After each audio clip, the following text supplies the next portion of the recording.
Alrighty, welcome everybody to week 7 of Camelot Smite League. My name is Halanu, joined with Dr. Shrew and the Wolfie Pup on Spectate, as we are here for Ice Age versus Underworld, two undefeated teams coming in for week 7. Should be a really good set. Yeah, I'm looking forward to this one. I think it's gonna be a good one. As you said, both teams undefeated, and then you have the added bonus of the new patch being here. So it could be the wild wild west out here as the players try to adapt to all these crazy healing changes and everything. Yeah, gonna be fun to see how people decide this meta should be played. We do have the luxury, we've seen a couple days now of the SPL kickoff tournament, so potentially some influence coming out of there. Seen a lot of mage supports specifically in the SPL tournament. Not sure we'll see the same thing here, but I think the main thing everyone can agree on is hunters are broken. Crit is just unbelievably strong. So we'll see what hunters get prioritized coming into this. Definitely, and I assume this. It's kind of throwing me off that we don't have an Aphrodite ban yet. Obviously, there's still bans to come here, but I don't see a world where any team wants to let Aphrodite through. No, Apple is just so hard to deal with right now. Both has a really good peel for herself, and just whoever she's linked to just turns into a one-man army right now. As we see Terra, Hercules, Hebo, Ao Kwong, and Thor off the table. Surprised to see Terra banned. Or Terra's good, but surprised to see her top 3 banned. Also a little bit surprised to see the Ao Kwong ban still existing. With all the healers being played, Ao Kwong I think has fallen off just a little bit. But still a strong god, but just surprised to see him top 3 banned still.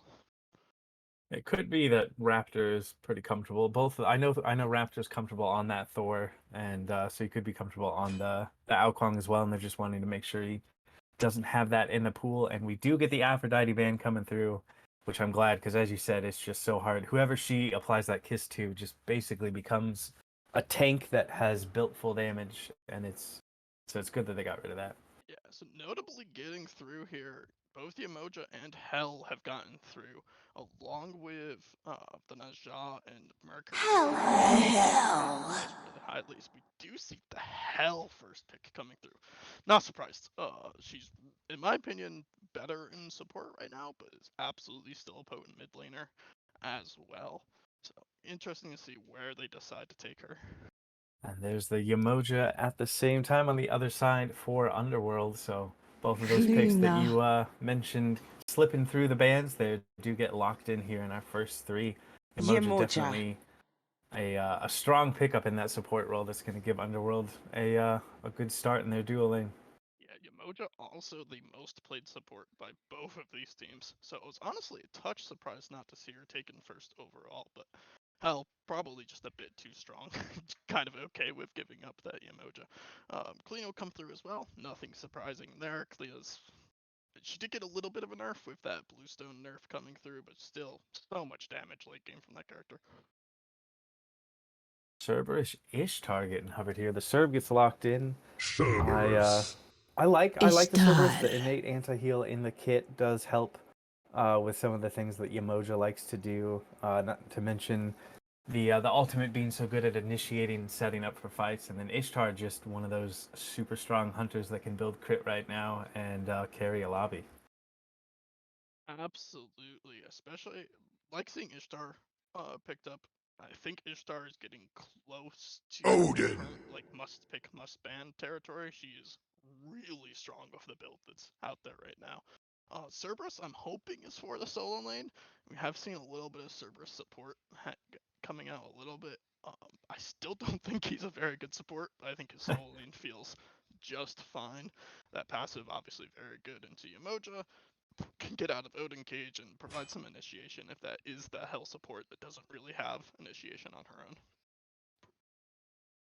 Yeah, we'll have to see if it ends up being a Hell support or a Hell mid for Guzzy, and we'll have to see what Underworld thinks, depending on which direction they ban, as they take away the Vamana first in the second set of bans, and then the Merlin by Ice Age taken off the board as well. Yeah, expecting to see probably Merlin, Morgan Le Fay ban here. Neptune has played, I think, 5 straight games on Morgan Le Fay, some crazy number. Don't expect that gets through. She applies anti-heal very, very well as well, which is obviously not what you want to see if you have a Hell on your team. I do think Hell's a little bit, like, her heal's still relevant, but I think it's more the attack speed on her 3 now that's just so strong. Got the Fenrir and that Morgan Le Fay you mentioned getting banned away now, and the Naja is still available in both these teams. Excuse me. It looks. I would assume that this Kleena is going to be jungle, so it's just Ice Age looking for a jungler here, and Naja is in a pretty good spot right now, so I'd imagine that would be a good direction for them to go. Yeah, I was a little bit surprised that Merc, Naja, and Oravana all left unbanned, so really gonna be a choice of junglers here for Raptor. Has played a lot of picks, but those have Yu seemed to Huang. be some of his favorites throughout the seasons. We do see Yu Huang locked in, another character that I think is doing pretty well with the itemization. Has a surprising amount of early pressure. Really, once he finishes 1 or 2 of those flat pin items, can just kind of solo you in mid lane without ulting. It can be a little bit terrifying to play against good Yu Huang players. Um, Obviously, good follow up off the Umoja wall, good follow up off the Odin cage. Don't hate it. And he's very safe as well. I mean, between the 3 being able to just get you out of situations, and then dueling dragons where he can just push you off if he's in trouble. Very hard to get in on the Yu Huang once he does get an item or 2 underneath him, like you said. So I think it's a good pick here for Underworld, and we'll see what Ice Age opts to take in response. Yeah, if I'm Ice Age here, I think I'm probably running something along the lines of like Hun Bats, probably. Gets out of the Umoja wall and the Odin cage. My opinion, assuming this is Serb solo health support, I think you'd probably need another source of initiation. He would also give you pretty good beads burn with Serbal and Ishtar all already on the table. Do see Ravana Hubbard. Does make sense, is contested between the 2 teams. Raven. And it will get locked in here. So Ravana does have some of that beats burn and initiation. So Kukulkan. bang bang.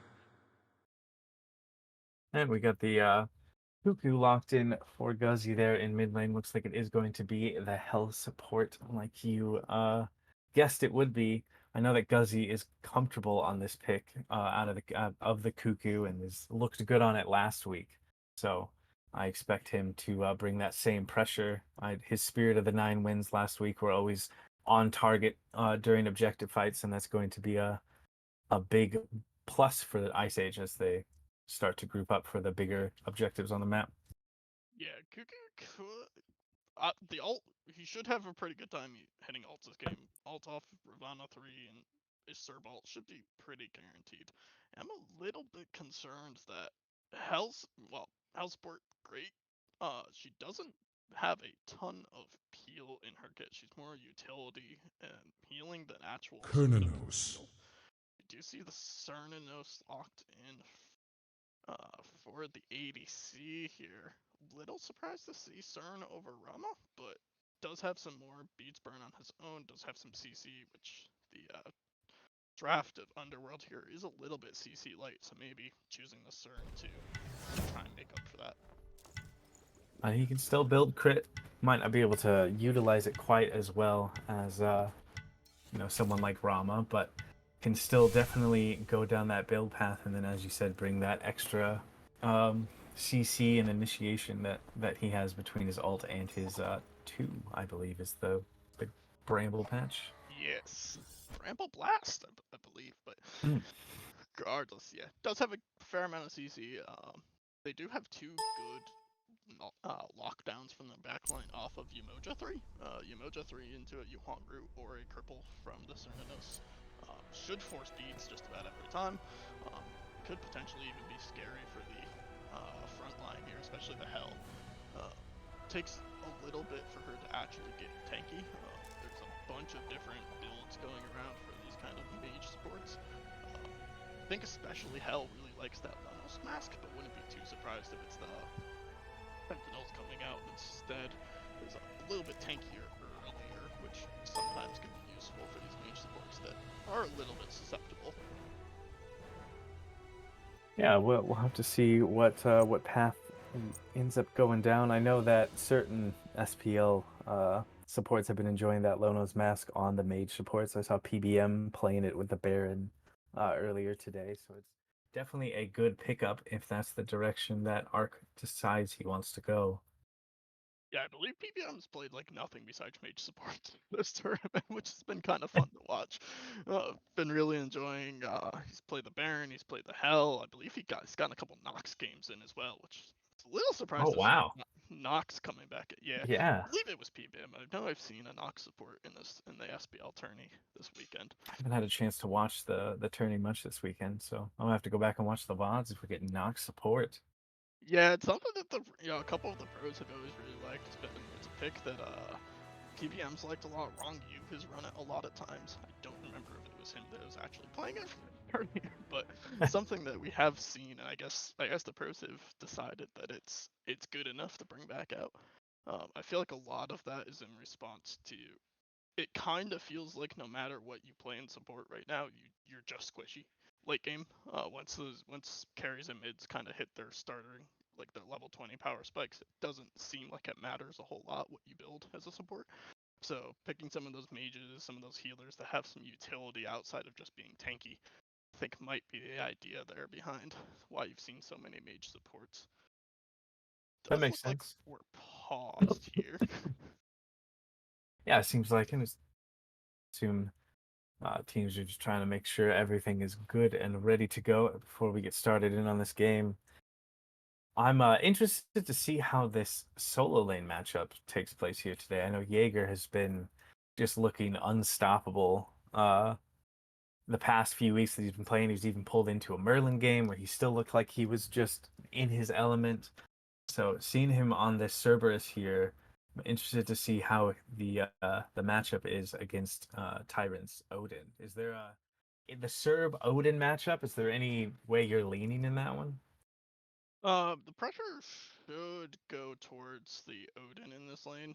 He can kind of just hold his spear for he can cancel out Serb too is the big thing. Mm-hmm. Might end up forcing the Serb to max his one, which isn't bad for clear, but does slow down his pressure in that lane. Odin should be able to clear a little bit easier early on here, but the chances of either of them finding a solo kill should be pretty low in this game. We'll be interested to see if the Odin decides to just go blink beads instead of going for that teleport. That's probably what I would be getting in this lane, is just beads and then going into that blink that you kind of need on Odin. Yeah. But especially if teleport 20-second longer cooldown now, you're still seeing it built quite a bit, but definitely not as must buy as it was before. I think it feels a little bit less bad on characters that kind of excel with blink beads to just go for that option instead of going for the teleport every game.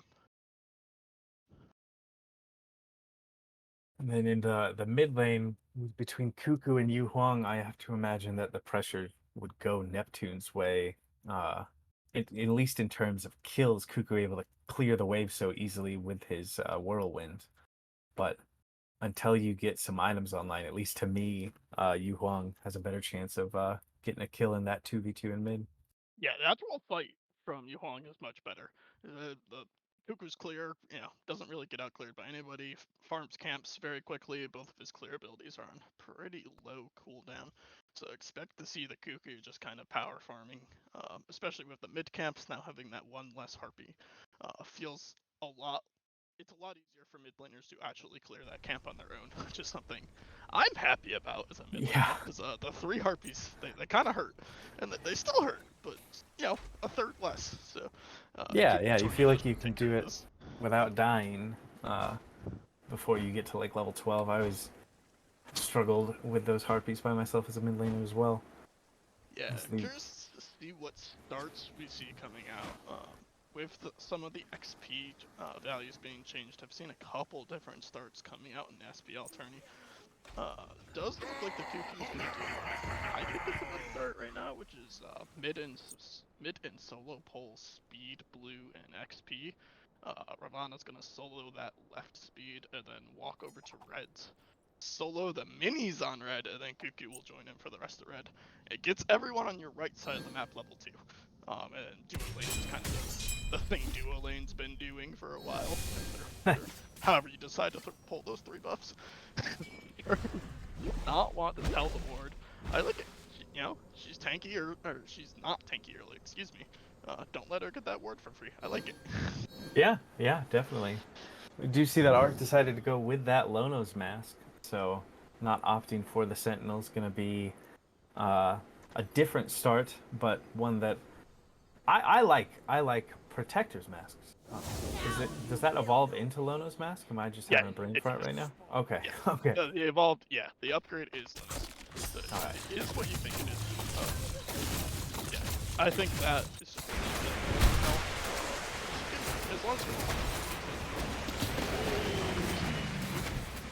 you're eaten by the speed buff, but usually don't have too many problems with as long as you position well and how early or late game that Lotus just makes her so much tankier.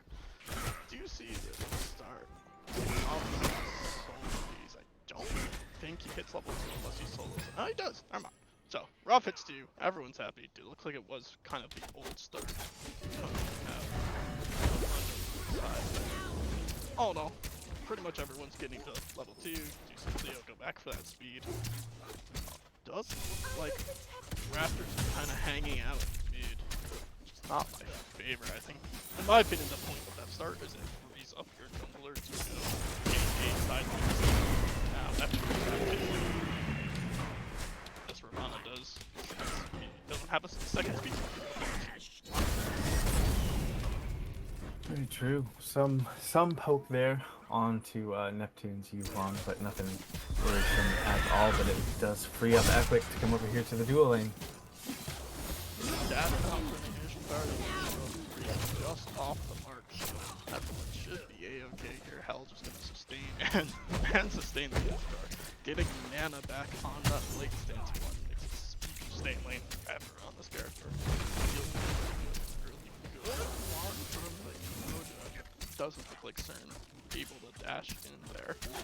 It will be a shield buff should go down pretty much for free here. But looks like they're going with the regank instead. They don't know that Cleo's here, but I don't know how much kill pressure they have. The dash was good. That was good to be a-okay. Does force the shell out, so a little bit of just kind of hanging out in mid lane while this happens.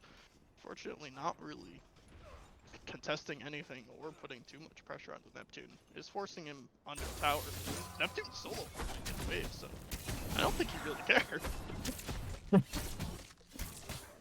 Very low health bars over here in duo lane, Seth Senpai and Arc. Luckily, they do have that health sustain, shouldn't be too much of an issue, but we definitely can see that Epic is going to prioritize this duo lane, or at least he's planning on doing it at the beginning here. And with Ishtar being as good as she is right now, I do like the fact that Underworld is wanting to make sure that he doesn't have a chance to get too far ahead. Absolutely. One thing I didn't notice until right now is that we do see the Sernanos going for the gold build, going for the Death's Toll into Aussie. I think that build got tremendous amount worse in this patch. Kind of got gutted, in my opinion. Only building that item for the lifesteal spike, and that kind of got gutted. We do see Ishtar going towards what seems to be the more meta build now with that arrow that got a little bit better in the late game. A whole lot better. A whole lot better in the late game. Giving attack speed onto Bloodforge. That item, the item's kind of good. Kind of gives you like 75 power and lifesteal and attack speed and movement speed and a good passive.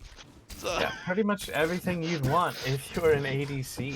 Yeah, it's kind of every stat in the game. I'm as surprised as you that Death King is not opting to go that route instead of picking up that light blade. Good trouble. The beats out for the fish. It looks first blood falling on hell. They find the autos. So one close. HP from being a double kill in that These Cernan foes know how to fight. little odd that Icy just used to step up to that into that corridor knowing that Yamoja's level 5 and they just hadn't hit level 5 yet.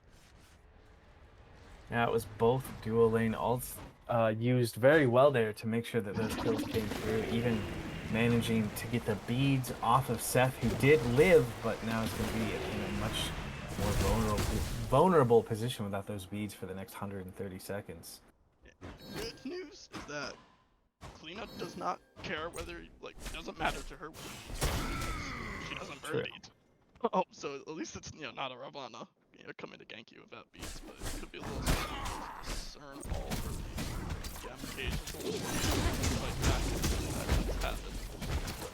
Doesn't seem slowed down, just keeps going, still going for poke on discern. Do you think there's a world where Death the King takes this Lightblade not into Aussie and opts to pick up like Xe or something different instead? Had a kind of similar situation happen one of my screams right after the patch.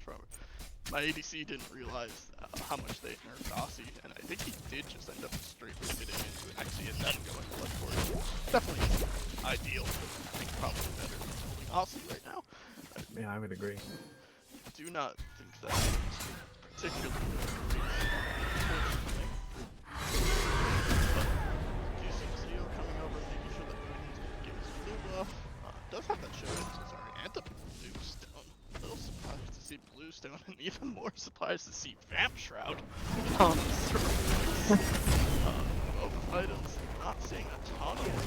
I think Sigil's just kind of become the go-to solo lane starter right now. Sturb holding it. Does look like he gets his ult there on the Odin. Trapped inside the cage should be a-okay. Stun just off the mark. Could have been trouble for Kalina, but looks like just gonna be a cooldown off for the Ravana. Seems like quite a bit was invested over there in solo, but the fact that Jaeger is able to walk away and even Got Tyron low there on the Odin should be pretty important. That's the beads, though, out of Deathly King in response to Ishtar. He must have known that the CERN dash was down, because I think CERN 2 just straight up kills him at that HP. Little surprised that Deathly King chose to use his beads there. I don't think that he would start the action. Beads do come down to scrap and kind of hit like actually doesn't have to use his beads. They're just 3 away from the gank. Good patience on the Huang for not panicking. Yeah, definitely.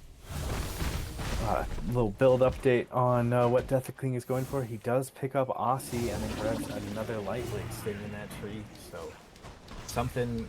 He must have a different idea of what happened to Aussie than we do. Different opinion on it. Yeah, surprised to see it. It looked like he Aussie Xe range to like Kin's Deathbringer or something along those lines. Can we hover the first item that Ravana built? One of the new healing items. Yeah, the Sekhmet Scepter. When you heal yourself, it decreases the I'm surprised to see it rushed. I think that was kind of scary because you hit full cooldown.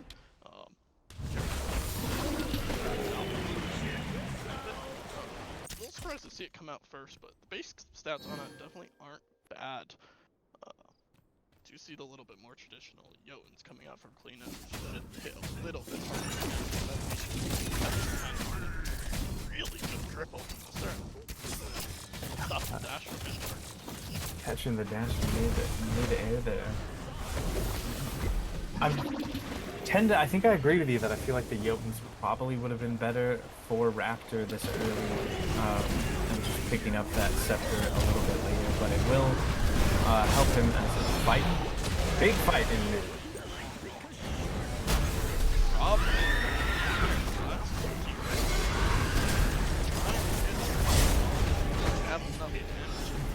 Fall down himself. Yep, potentially a little bit of that lack of pen not hitting the Yuhuang quite as hard as he thought he was, along with good body blocks from the rest of the team. They are going to group up for gold here. Gold is a lot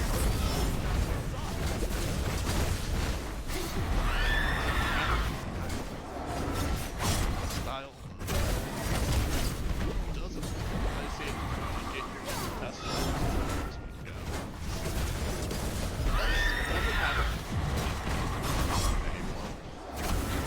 They dropped it. It's good. It's good, kid. Dicey. Yeah, that is unlucky that nobody from Ice Age showed up there. I think if Guzzy comes over, he at least stops it. It doesn't. If not, kills a couple times. Didn't seem interested in going over that. Maybe just assumed it was gonna burn a little bit faster than it actually did. Underworld does end up taking that Gold Fury as risky as it got there. I guess the only positive Ice Age could take out of that is that 2 of the kills did go onto D's, and you know, your support Emoja is exactly where you want that gold going, but a team fight win is a team fight win. She is virtually unkillable at this point in the game. Almost has that Thieves completely stacked and just went into a breastplate of Regret. But not my favorite item to see on Emojas. It is a good item, don't get me wrong. I think that just Lotus Sickle just does a little bit more in that spot on support specifically. Sickle is just kind of so good on Emoja, but he will be basically impossible to kill with that item. And he will be running you down the whole time because of that speed bonus, which could be scary if you have a Yamoja that's, you know, running at Mach 4 right at your face as you're trying to get out. Absolutely. At least to me, that's, you know, not usually the Yamoja limit doesn't tend to be her problem. Is the turn off the mark. I don't think the shotgun autos from Ishtar are gonna help too much, but does at least ult exchange coming out a little bit ahead from Ishtar. Her beads were down there, so it could have actually been probably a kill there if that ult connects. Just a little bit off the mark. Taking a look at the mid builds here as we see Guzzy just clear out the wave. Looks pretty standard to me, both opting for the same build so far. Do you expect we see Tablet of Destinies that we saw so much in that last patch in either of these builds? I don't think we will. I'm really surprised to see double Book of Hoth. A little bit less surprised to see it in the I think one of the characters that the item still feels good on. The other mid builds are just so much faster, and you don't really lose anything. You've seen a lot of that straight rush before the crush. I think both of those items are just really good right now. Deso just so cheap, getting that percent pen on it. It was already an item that really borderline felt good because of how much power it's on. Cancel that. Good early and pick up the hell saves her life there. Trapped a couple times, does make sure she upgraded that to a Phantom. Saves her life there. Got it. Beads from Ishtar. Searching for it is going to find the two. He's looking body block. There's that little bit of that glitch with the wall there. I thought I saw Ishtar running through a wall there. Yeah. Link 3 from off the wall, but Cleo's dead here. No world. Yeah, okay. Or, you know, isn't the end of the world. Probably would have felt a little bit better for Raptor to get that kill, but yeah, getting a kill onto your health honestly probably feels better than getting 2 kills on Emoja. So that's a good point. Lots of scraps happening all over the place here. I definitely agree with you that this Phantom Shell pickup early on is good. Between the Emoja walls and the Odin Cage, you're always going to need that. So just making sure you have it online. There's definitely a good pickup, and we see that the Boomerang Blade is picked up by the Ishtar, which is in such a good position right now, just bringing so much. I feel like that's going to be a very big power spike for Seth Senpai to be able to step back up in these fights. yeah, definitely. A little bit that Blade Boomerang, something that I saw in the tournament come out a little bit. Wasn't something I was predicting to come out. Oh yeah, me neither. Kind of like a Failnaught style build that had been going around ranked at least.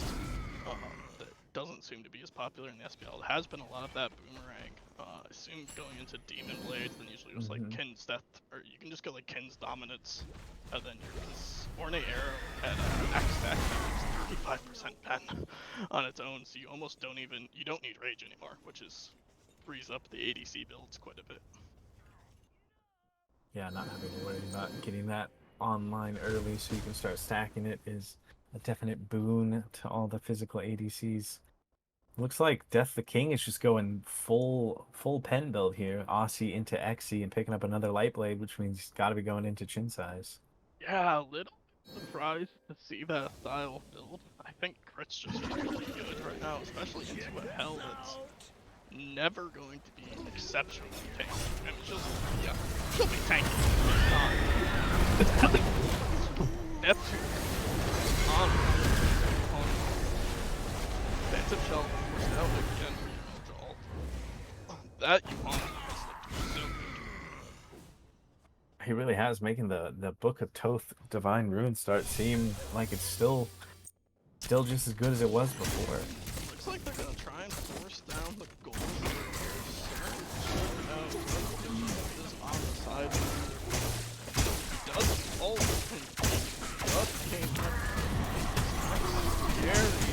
Ishtar ult does secure it. Kleina's here. Ana could be in a lot of trouble. Ult away. Kleina did already dash. Out unless we turn around, but doesn't end up costing him anything. That visual bug on that wall is wild. Everybody's got Kleina passive in this game if you're in the duo lane. Yeah, that was not actually one I knew existed as a spectator, but Yeah, I've never seen that before. Kiko Khan might be in some trouble here. Looks like they're 4-man grouping up for this mid tower. Should just force this down here. Looks like Yamojo wants to, but maybe not the rest of his team.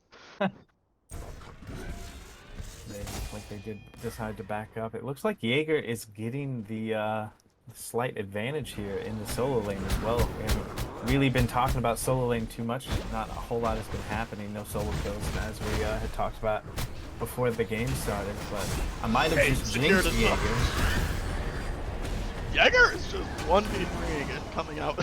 He just 1v3 defended his buff and got out an ult. What a Chad. Yeah, jeez. I mean, he's a level up. He's got a good way into his build so far. Once this game starts moving towards objectives and he starts rotating out, I feel like he's going to bring a lot to these team fights. Now here's the question that I don't know. I don't believe Serv's passive procs regrowth. I believe it is just the heal from his 3. I could be wrong. I haven't seen a whole lot of Serb, really at all. I don't think that Breastplate of Regrowth works on his passive. If it does, that's kind of hilarious. I don't think it does, so... I don't think it does either, because it says healing from an ability. Yeah, I believe it does have an ability. So. Like, I don't think it works on, like that. Now we're gonna abandon this. Anyway, the Emojo looking for the ult. Doesn't go for it, does just get the 2 out of the room. Really just seems like they're looking for another poke. I mean, they are up. They're actually not up much gold at all, just kind of an XP lead here. You see a level lead for the mid laner and the support, but a level down in ADC and a level down in solo, so all things considered, not too bad of a spot for Ice Age considering it's 7-1. Yeah, they are farming the map extremely well. Just able to stay up even here in gold, being 6 kills down. Looks like could be a little bit of trouble for Seth Senpai, but he dashes away to safety. There was a bit of a rotation coming there as he activates his Kleina passive again, heading back to where that tier 1 tower is. I feel like now that I'm blanking on the name of it, Demon Blade is up. That is a very big power spike for this Ishtar as well. Now having 2 of those crit items online should start absolutely chunking anybody who tries to dash on him. Yeah, I'm curious where he goes with the rest of his build. If he does decide to upgrade Ornate and get Deathbringer, it'll actually be over 100% crit. Oh wow. with the yeah, Ornate a full stack skip 35. He's sitting on 40 already, so that's 75, and he's got another 35 from Deathbringer. So that's 110 if I can do math. So might I guess potentially sell the arrow, but I feel like that isn't so good. Like, curious. I mean, he could go something like Ken's Deathbringer, sell the starter for dominance, maybe something like that. Could feel pretty good, but. Yeah. Do you see it's Ice Age definitely realizing he got super Oh, dropped. Oh no. Well, they get it either way. Not gonna But- cost them anything, but they do use Cuckoo Ball. While the Gold Fury is up, Lana knows about this. Looks like Ice Age doesn't want this Gold Fury. Jaeger's here, and Tyrant's just now back, and as soon as we will end up Making it here to his fight though. Kicks off with the Jaeger server assault. Emoji wall is coming out. Oh, good. Jaeger finally falls down. Big boss is down. Rob is up back. That Yamoja is only 2 levels behind. Does find the kill on the CERN as they turn on to Cleo and help Odin spear and angry Gift are desperately trying to life steal. Not quite enough at this point. As the Yufong is still full HP. Really good. Rob should get everybody out here. Hell, one for damage. Does end up paying for it. Tornado might slow them down enough. Rob should just be dead. Kuki's running for his life. But does look like he'll be okay. ADC is respawning here for Underworld. I feel like they can probably just back it up and go straight to fire. But looks like it's gonna be a Gold Fury call instead. But not gonna go down quickly. Jaeger's gonna know. I do like him showing how good it is from Underworld. showing face, trying to see if he can't scare them away from it, and it looks like he's not gonna get that done. Off the mark. Underworld does secure it. So there. A little curious that he stayed holding that instead of just letting it drop. Does go the way of Underworld, but doesn't have, only has 10% cooldown. That's actually been down for quite a bit of time. You see the early Soul Reaver out of Yuhuang and now into the pen. Curious mid builds. No Spear of Deso is rocking. I think that item is really good. 2350 for 110 power and that is rather good. Also a little surprised to see the Cuckoo go towards that Divine Ruin. I know you see the Yamoja on the other side. With the updates in 10.3 here, she really doesn't heal for all that much. It's mostly the shielding out of her too, rather than the heal. At this point, her heal is not much at this point on this patch. I think it probably could have been fine just going Deso there over Divine, but does get it. Is going to be relevant against the Cleo healing and the CERN healing, so not useless, but a little surprising. You did pick up that Divine Ruin though that you were, or not Divine Ruin, the Doom Orb. My brain is not working. You picked up that Doom Orb, as you were saying. Definitely, it feels very good right now with just the raw stats that it gives you. Like the passive is nice, but those stats are just crazy. Use stats on that item. You see how movement speed and pen and NP5 and 165 power with the passive stats. You know, Pretty feeling good. okay right now. Yeah. Yes. Does assume that Yuhuang's just gonna go into Hootie last year, so probably won't be a Doom Orb for him. Also a little surprised we haven't seen earlier to Hootie. Another item that got a pretty substantial buff.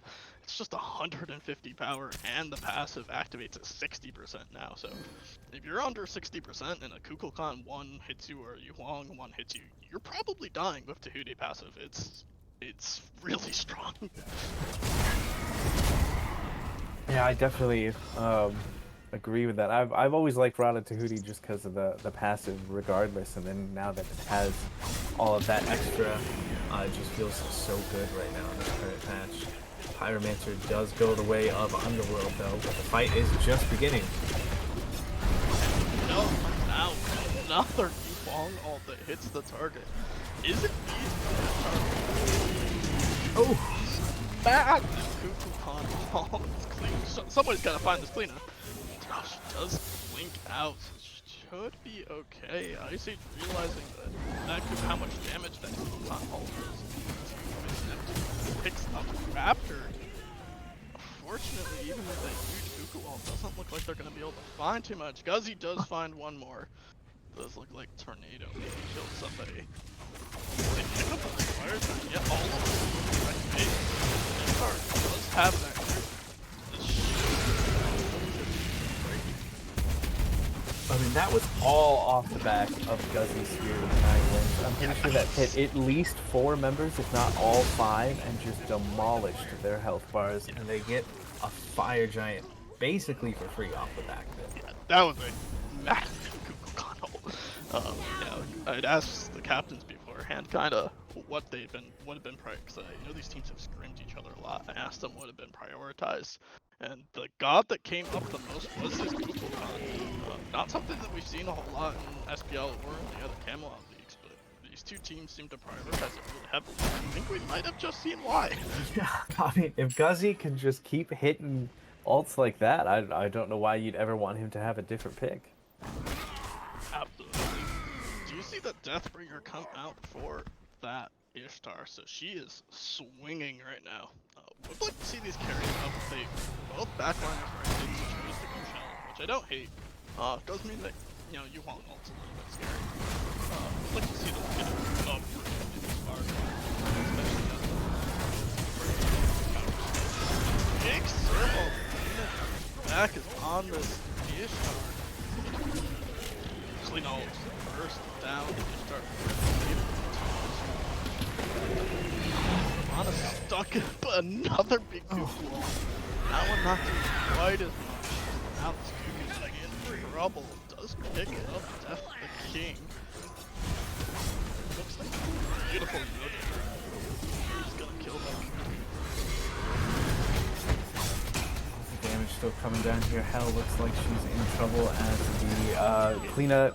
damage from that ult does hit her. Appears to be able to do a ton. Not quite enough damage though to take out Jaeger on this Cerberus, but a 4-for-1 seems very worth it for Underworld, especially since Ice Age had the Fire Giant for that entire fight. Though. They get the Gold Fury and then just walk up and delete all of Ice Age.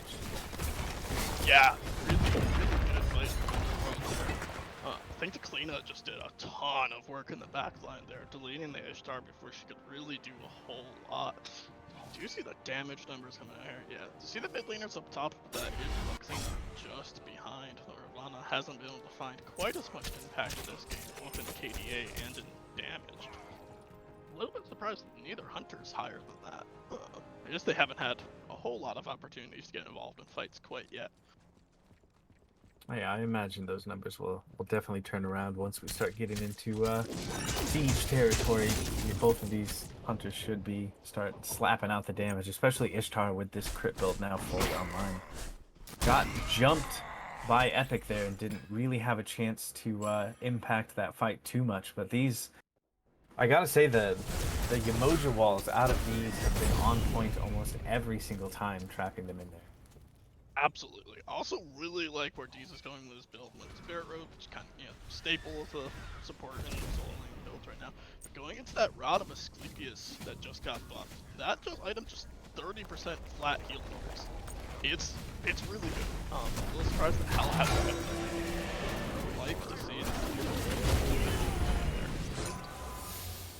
Late Spirit of the Nine Winds out of Guzzy there and unable to steal away that Pyromancer, but he's got 20 CDR, so 20%. That's not, shouldn't be too long until that's back up. Yeah, Cuckoo should be up pretty soon. Does have that pension finished. Not a whole lot to see elsewhere, but honestly, 20% on Cuckoo, kind of fine. Do you see that Polly picks up? He does not have a lot of pen, but if he hits a frontliner, or sorry, a backliner, he's going to delete a backliner. Yeah.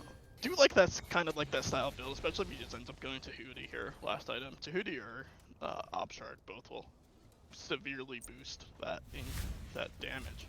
So it is a Fire Giant dance. Underworld seems like they have pretty good control over the pit here. They do. It looks like vision is in their favor as well as positioning. Only less than a minute now until the Fire Giant becomes enhanced. I wonder if these teams are going to take the time to let it get there, but it looks like it's been pulled by Underworld, see if they can't just bait a fight, or they, with how low it is, they might be trying to actually just get it done here. Yeah, I think Underworld does want this fight. Kukuo comes out and secures it. That's what I was about to say. Surprised at the room to 50-50 and over. Kuku does find the home, takes down the Fire Giant. It looks like Ice Age is going to be able to get out pretty cleanly. Yeah, they just 50-50 to fire in front of a Kukulkan. Can't really do that. No, that's not the best decision making. Out of Underworld there. And I guess in that way, if you're going to 50-50 it, knowing that the other team has better secure than you, it's better to pull it before it become enhanced. But I feel like the smarter play would have been to try and bait a fight and see if you couldn't win it, because they've been doing a good job in these team fights. Try to get some picks and then go back and just pick up the Fire Giant when it's a chance. But as it stands now, Fire Giant on the side of Ice Age. Yeah, Underworld still feeling confident enough to step up here. But Ice Age should be favoring them pretty hard as all the British stars come back up. Odin is very low. I like the Ice Age fight here. He's gonna hold the Emoja. She's pretty tanky. Richard takes down the Oni Fury. Kukuo hits the Emoja, but nobody else. Underworld should be okay. Oni Fury is gonna go the way of Ice Age. Big damage coming down on Jaeger, though, who does end up falling. Epic Wizard dropping does as well, and it looks like this Hell is in a lot of trouble, but should be able to get out, though the chase is still on from Underworld. Heals coming out, but this cleanup of Epic Wizard is fast, and there's the Odin Cage. Epic Wizard dropping. That is exactly what you want if you are Underworld. They still have all 5 members up. They stripped Fire Giant from the whole team of Ice Age and got the Dia side. Yeah, just running straight for this mid Phoenix. Might be able to end. They're pretty healthy.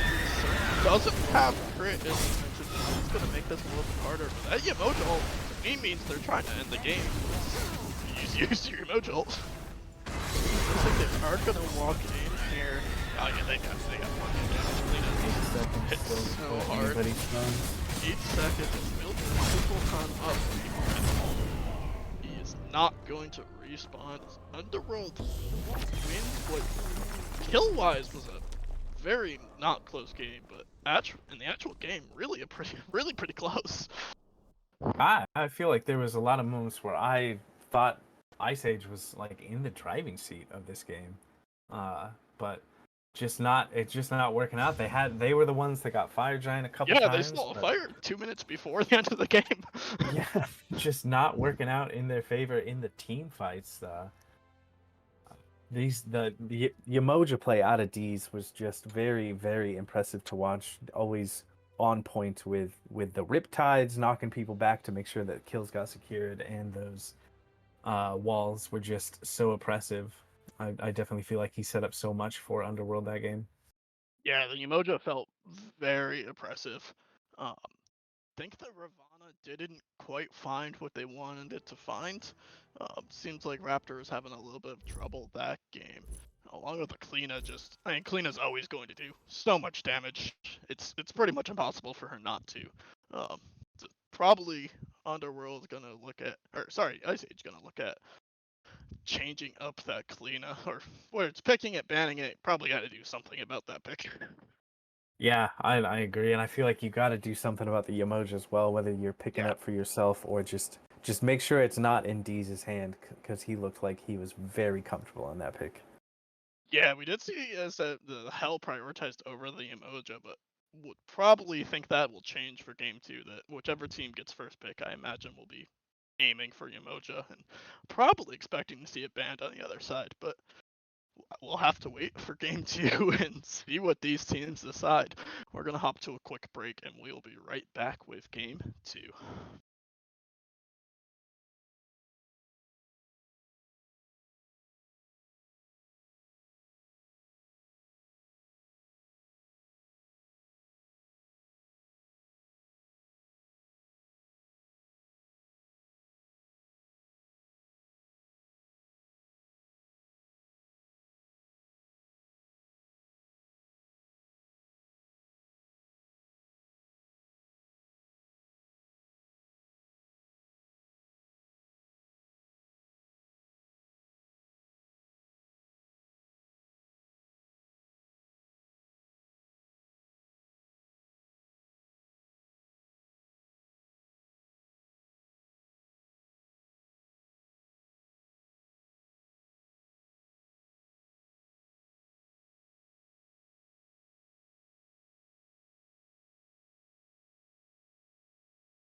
Welcome back, everybody, to Game 2 between Ice Age and Underworld Lancelot Division.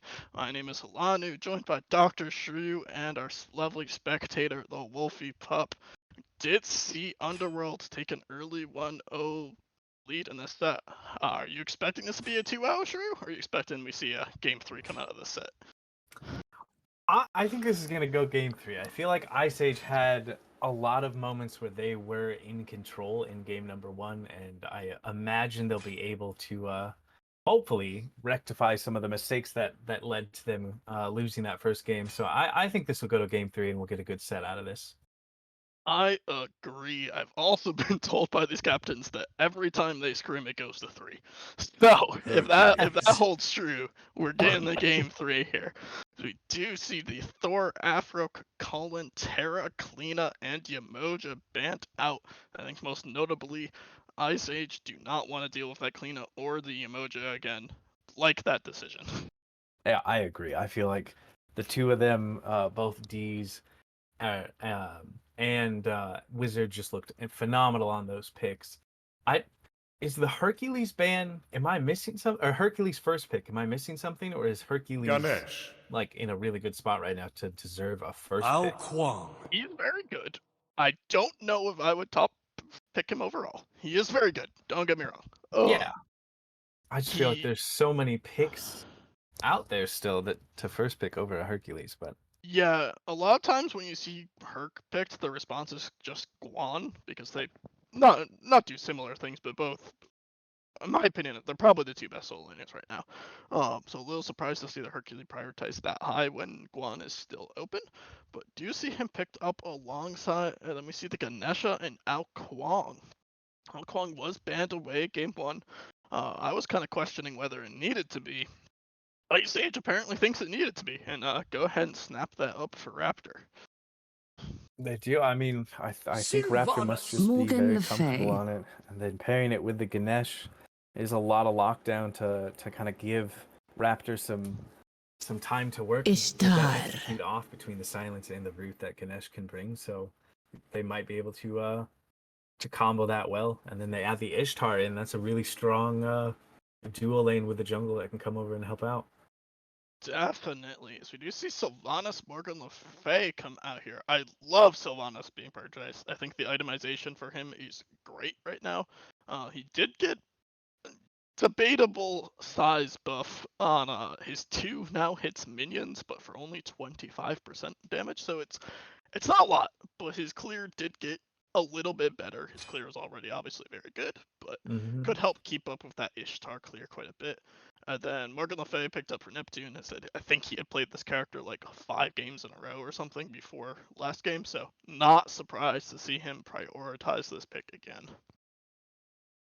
Yeah, I agree on both, and I feel like the Sylvanas is a good pickup. He had so much pressure before, and then you add in the fact that that two can help clear the wave. It's just going to bring so much more added pressure to try and fight back against this Ganesh Ishtar, especially depending on what they combo with it with their ADC. But I really like that we see this Cuckoo banned away from Guzzy, because his Spirit of the Nine Winds did so much work in those fights. So just getting that out of his hands, I like that ban out of Underworld. Yeah, definitely. The Cuckoo, I think, was a large part of the reason they were still in that game, so don't hate taking it away. Something that is a lot more meta now and fits that kind of that same style as Raw is actually seeing quite a bit of play. I believe he's been played in the SPL tournament. I know he's been seeing a lot of play in ranked right now. Character that feels pretty good with all of those item changes for mages. Do you see the Merlin banned away? Something that Guzzy has gone to a lot this season. Merlin, most of the season, has kind of been the predominant mage. Definitely still good. I don't think he's quite as good as he was with the tablet build, but he's definitely. I mean, Merlin always just has such good objective pressure that don't hate taking it away at all. Yeah, definitely, and the Mercury getting taken away on the other side as well is a good ban. With crit being as strong as it is, Mercury just brings so much with that possibility of how much like he can just one shot a backliner. So getting that out of the hands of Wizard is a good call. But we see the Surtur locked in. How do you feel about the Surtur matchup against the Hercules? Surtur wins lane against really Anybody? everybody. Yeah. Yeah, his lane pressure is always good. I kind of like it here with. So my concern is I don't know how Ice Age engages fights. Suitor can kind of struggle to actually engage fights, unless you're just ulting in, which he can certainly do. But once he ults in, he's stuck. He's in there. So it can be a little bit tricky to engage with a Suitor solo, especially because Alquan really doesn't want to be the first person in either. Gonna be relying on these Ganesh ults rather heavily to try and start fights. Could be a bit problematic, but as far as lane, Suitor doesn't lose lane, so. That makes sense. That makes sense. There is I'm wondering if there's a mid pick that they can bring that has some sort of initiation in it, but I'm not trying to rack my brain for anything that could work like that. I'm not really finding anything. I think I agree that the Depending, raw yeah, is the depending best on choice. what they go here, depending on the jungler from Underworld, I think Agni is very strong right now. Uh, personally, that's been my favorite pick on this patch. Agni Bomb and Stun just kind of hits backline for like 1500 with one bomb. It's kind of ridiculous. And Agni's Stun, I mean, if you stun a frontliner into like a Suitor stun into a Ganesh knockup, something like that, it's a pretty good CC chain, yeah. Yeah. Could help you play more of that front to back style comp that you're usually looking for anyways with the Alquang. Really just kind of looking to execute a frontliner a lot of the time late game. Do you see the Cupid and the Ravana locked in? Ravana switching up this time. Going to be on Underworld side. Cupid not in the best place meta wise, but Fail not being good does feel good to him. But does it not wash? Yeah. My focus was immediately on that the moment it got locked in. I thought maybe it would just be a hover, but actually I thought seeing that was just a hover, and then he just snap locked it. Paw out of the mid lane Alright, here. I mean, empty it's the crits. really good. It's really good into like their entire draft besides Ravana. Yeah. Ravana might kind of make him regret playing Outwash. It's great into Hercules Sylvanas Cupid. Cupid ult, unless you land it actually right in the middle right now, you can kind of just walk out of it. I think his ult is pretty significantly worse since that nerf he received, I think it was beginning of Season 10, where the movement speed slow on it is not as much as it used to be, so unless you drop it dead center, you can just walk out pretty much regardless of character you're playing. So I think that's pretty much the primary reason we haven't seen a lot of Cupid since then, but the itemization does favor him. Fail not being an item that you can buy and not be trolling is definitely in Cupid's favor.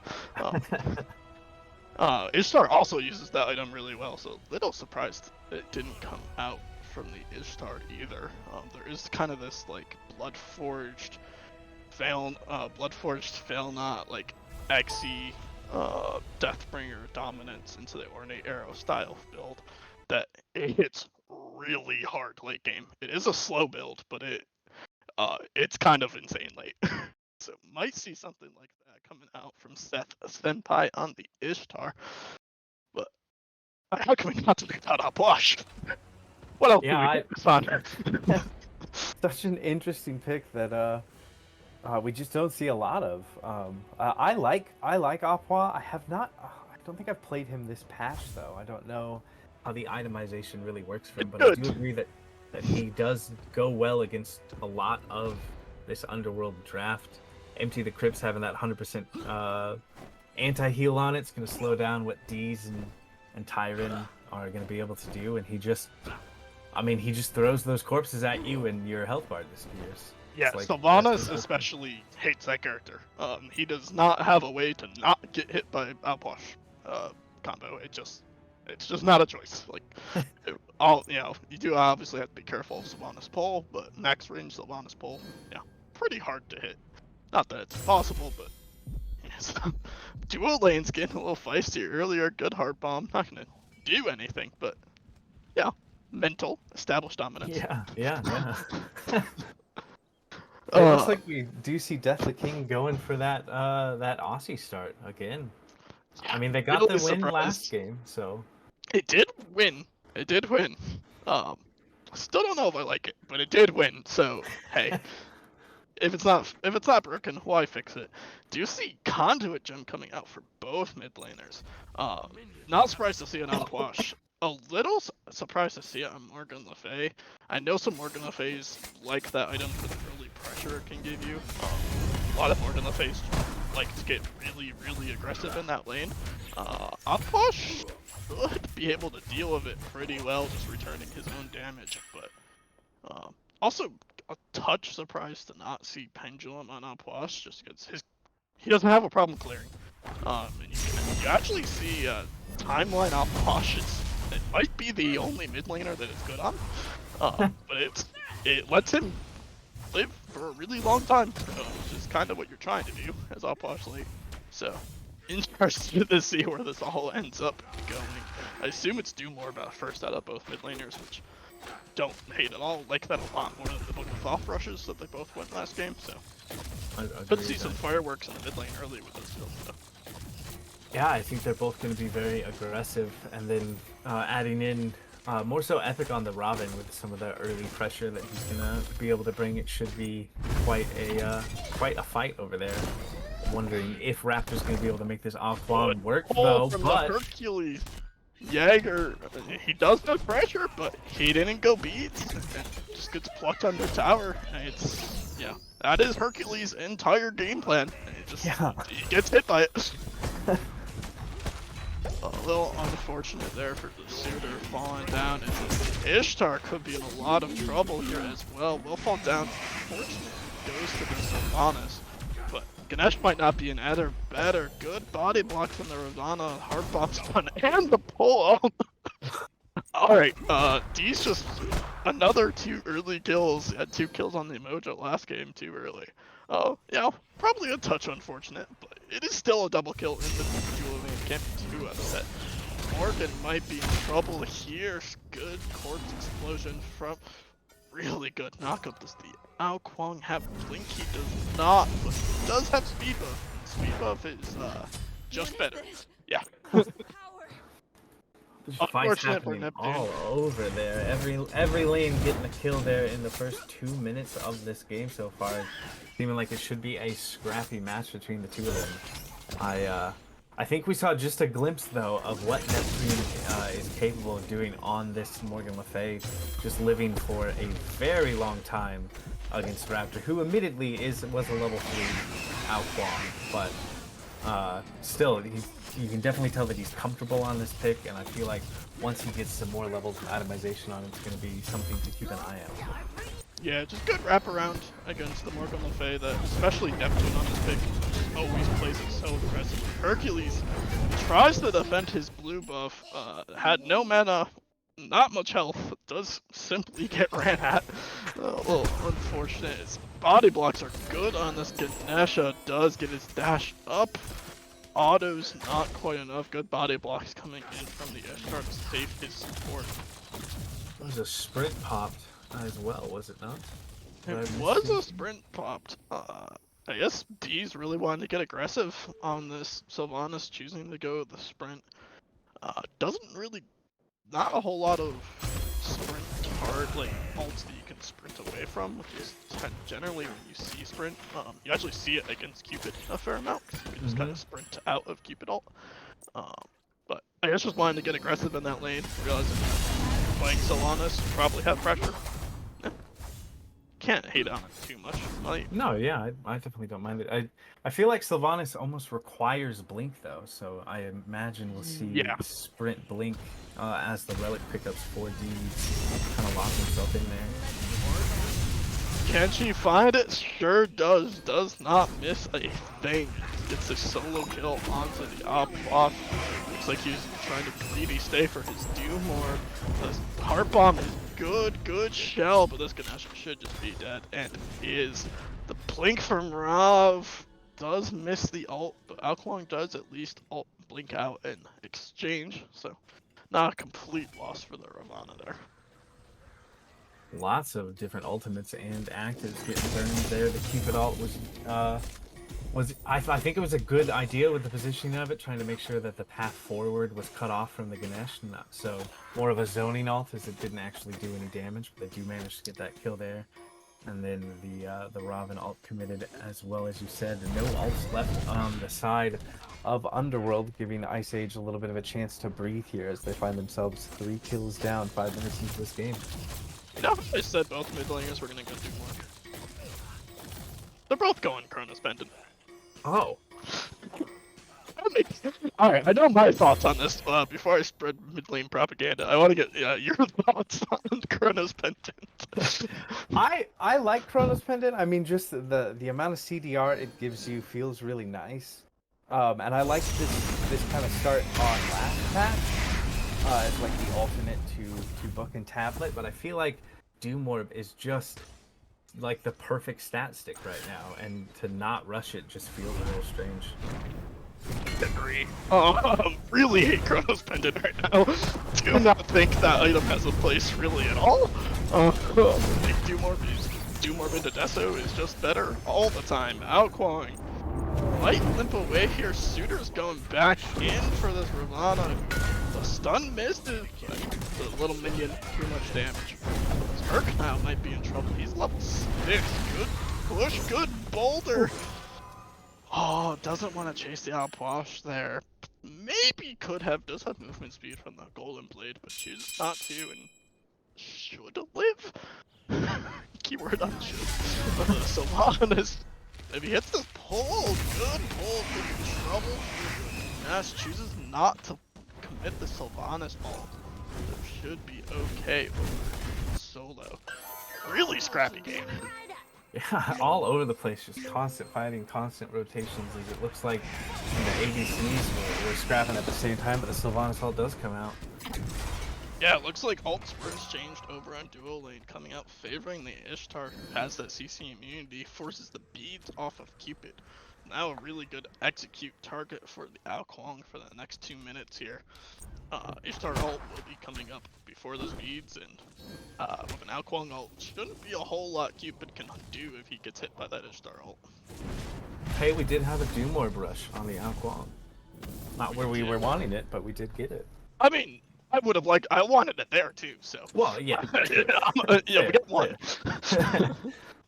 Raptor does choose to commit the ult onto the Ishtar, doesn't find the 3, so not too much gonna happen there. I think I'd prefer to see him sit on this Ao Kuang over the Ishtar. Ishtar probably just gonna have to lane. Good blink from the Ao Kuang, steals away the purple buff. Think Ishtar's just gonna win this lane? Probably no matter what Ravana does. So I think I'd rather see him sit mid, but does try and make something happen in duo. Doesn't quite work out for him. The artifact pickup in that third slot from Guzzy's Aqua, I have to imagine that we're going to see a Doomorb second item from him. I suppose there's like a world. Tahuti or something just to troll us. There is a chance of that happening, but I hope it is the Doomorb. Especially on Aqua, I feel like since he doesn't have much mobility, that extra movement speed is quite the boon on him. Yeah, it's real good on him. It's real good. I assumed that was the reason we were seeing Aposh along with obviously just the matchup into Hercules Sylvanas. Yeah, I'm hoping that's a Doomorb. Expecting Morgan Le Fay to probably just go flat pen here. Don't even need flat pen early on that character. You're kind of always just trying to solo the other mid laner on her. Especially when it's an Aposh. Yeah. Would not be surprised to see a Deso come out early from that Morgan Le Fay. You see Sylvanas on madness. Ravana ult in, never mind. Unfortunately, the perk combo off the mark. Good Ganesh ult. Ao Kuang ult. Looks like he's gonna get out. Morgan Le Fay ult not quite. Oh, he does find it. Hercules now potentially in trouble. Raptor falls, but so does Epic Wizard. Not too much of a difference there, both level 8, both falling down. A lot of ults used. They just want to fight. They do. I mean, we are 9 minutes in this game. We already have 10 kills total, and they've just kind of been scrapping non-stop since this game started. In every lane, like the 1v1s over here, in the duo lane, in the solo lane, lots of rotations happening, fights in mid. It's just been a very back and forth game so far, which, I mean, would lead us to think that this game would go a little late, right? Not as much focus on farming. We should get further into this game. Is there a draft that you like more once we get to that, like, 30-minute mark? If we get to 30 minutes, I think Ice Age's draft is good late. I refuse to say this draft is good, but it's good late. Outwash is really hard to deal with late. The Ravana dive could be a little scary, but if Herc doesn't go Blink, which he probably will, but if he doesn't, the only thing that can really get to the Outwash is the Ravana. So as long as the Ganesh peel is good, should be relatively safe in the backline late game. Along with Ao Kwang, late game, I think he just does more than Ravana late game. Probably fairly balanced late, but slight edge to Ice Age. And Sylvanas healing is so good late game as well. Yeah, definitely. I agree. I agree with your Setup there. Looks like. What is Neptune building? I don't understand. I don't know what that item is. Wait. There's literally nothing that he can build in that spot. And I'll be like, he's gonna go tablet, isn't he? I can't see anything else with the book second there. It's gotta be tablet. Wild. I just had assumed that it was going to be flat pen, like you said, and I think I saw Raptor going into flat pen and assumed it was just like my brain transposed that that's what Neptune was going as well. I didn't even see it. Yeah, it's got to be tablet. It has to be. I mean, unless he's going Book of Off second, which isn't completely horrible. That's why. Dash out from Cupid is good, but his beats are down. Execute doesn't find it. The Cupid ult goes off just in time to kill the Ao Kwang. That really well played by Death the King. I feel like he should have died most of the time, but did find the turnaround. Suitor forced to ult. He's gonna get it off.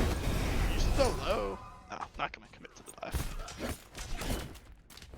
That gank on to Death the King there, I think Raptor was just, he knew he was on a timer with that Cupid off beneath his feet, just trying to see if he could get the execute, and just barely, they did not get him low enough for that execute to go off, and he was up. Death the King is cooking. Oh, wait, alright, he's not cooking anymore. Never mind. He went Vital Amplifier. I've seen this idea. Killcam Kenny, my lovely org owner, really think that this is good. Hard to see. It is pretty much permanently stacked on Cupid. As long as you're spamming your hearts, somebody's picking them up. It is like always stacked. Outwash is forced to beat ult, is going to get out unless he walks into Herc Boulder. Herc Boulder does hit. Is going to hit. As Ganesh steps up, stop the back, and will surely die for it. Surely will die for it. Is not going to die for it. It's actually the Hercules in the back dying for it. As the Suitor comes over both of them. That fights happened. Yes. Contagion picked up for the Hercules. Don't like that. Don't think Contagion is good anymore. I think that item kind of got hit with Nerf Hammer pretty hard. I mean, it still does the same thing. It's still anti-heal, but what? Are you really that concerned about healing? I guess. But you probably would have preferred that shield of the breastplate of regrowth. So that item is just kind of crazy. Ice Age picks up the Gold Fury. Suitor's 2.5 levels ahead, which is scary. And Cupid has Vital Amplifier. Everyone keeping up.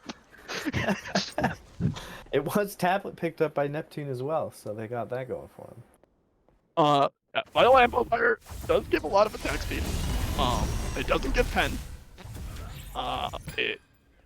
It's fun. It's funny. I don't think it's good, but it is fun. Gives you that base extra. I think it's 5% basic attack damage. Yeah. Yeah, and he pretty much always has that stacked as long as like you have your Cupid hearts out and you stack your picking them up just a little bit, and it does work on both you and allies, so you don't even have to go and pick up those hearts. I understand the idea. I just don't think hunters can utilize it as well as some classes.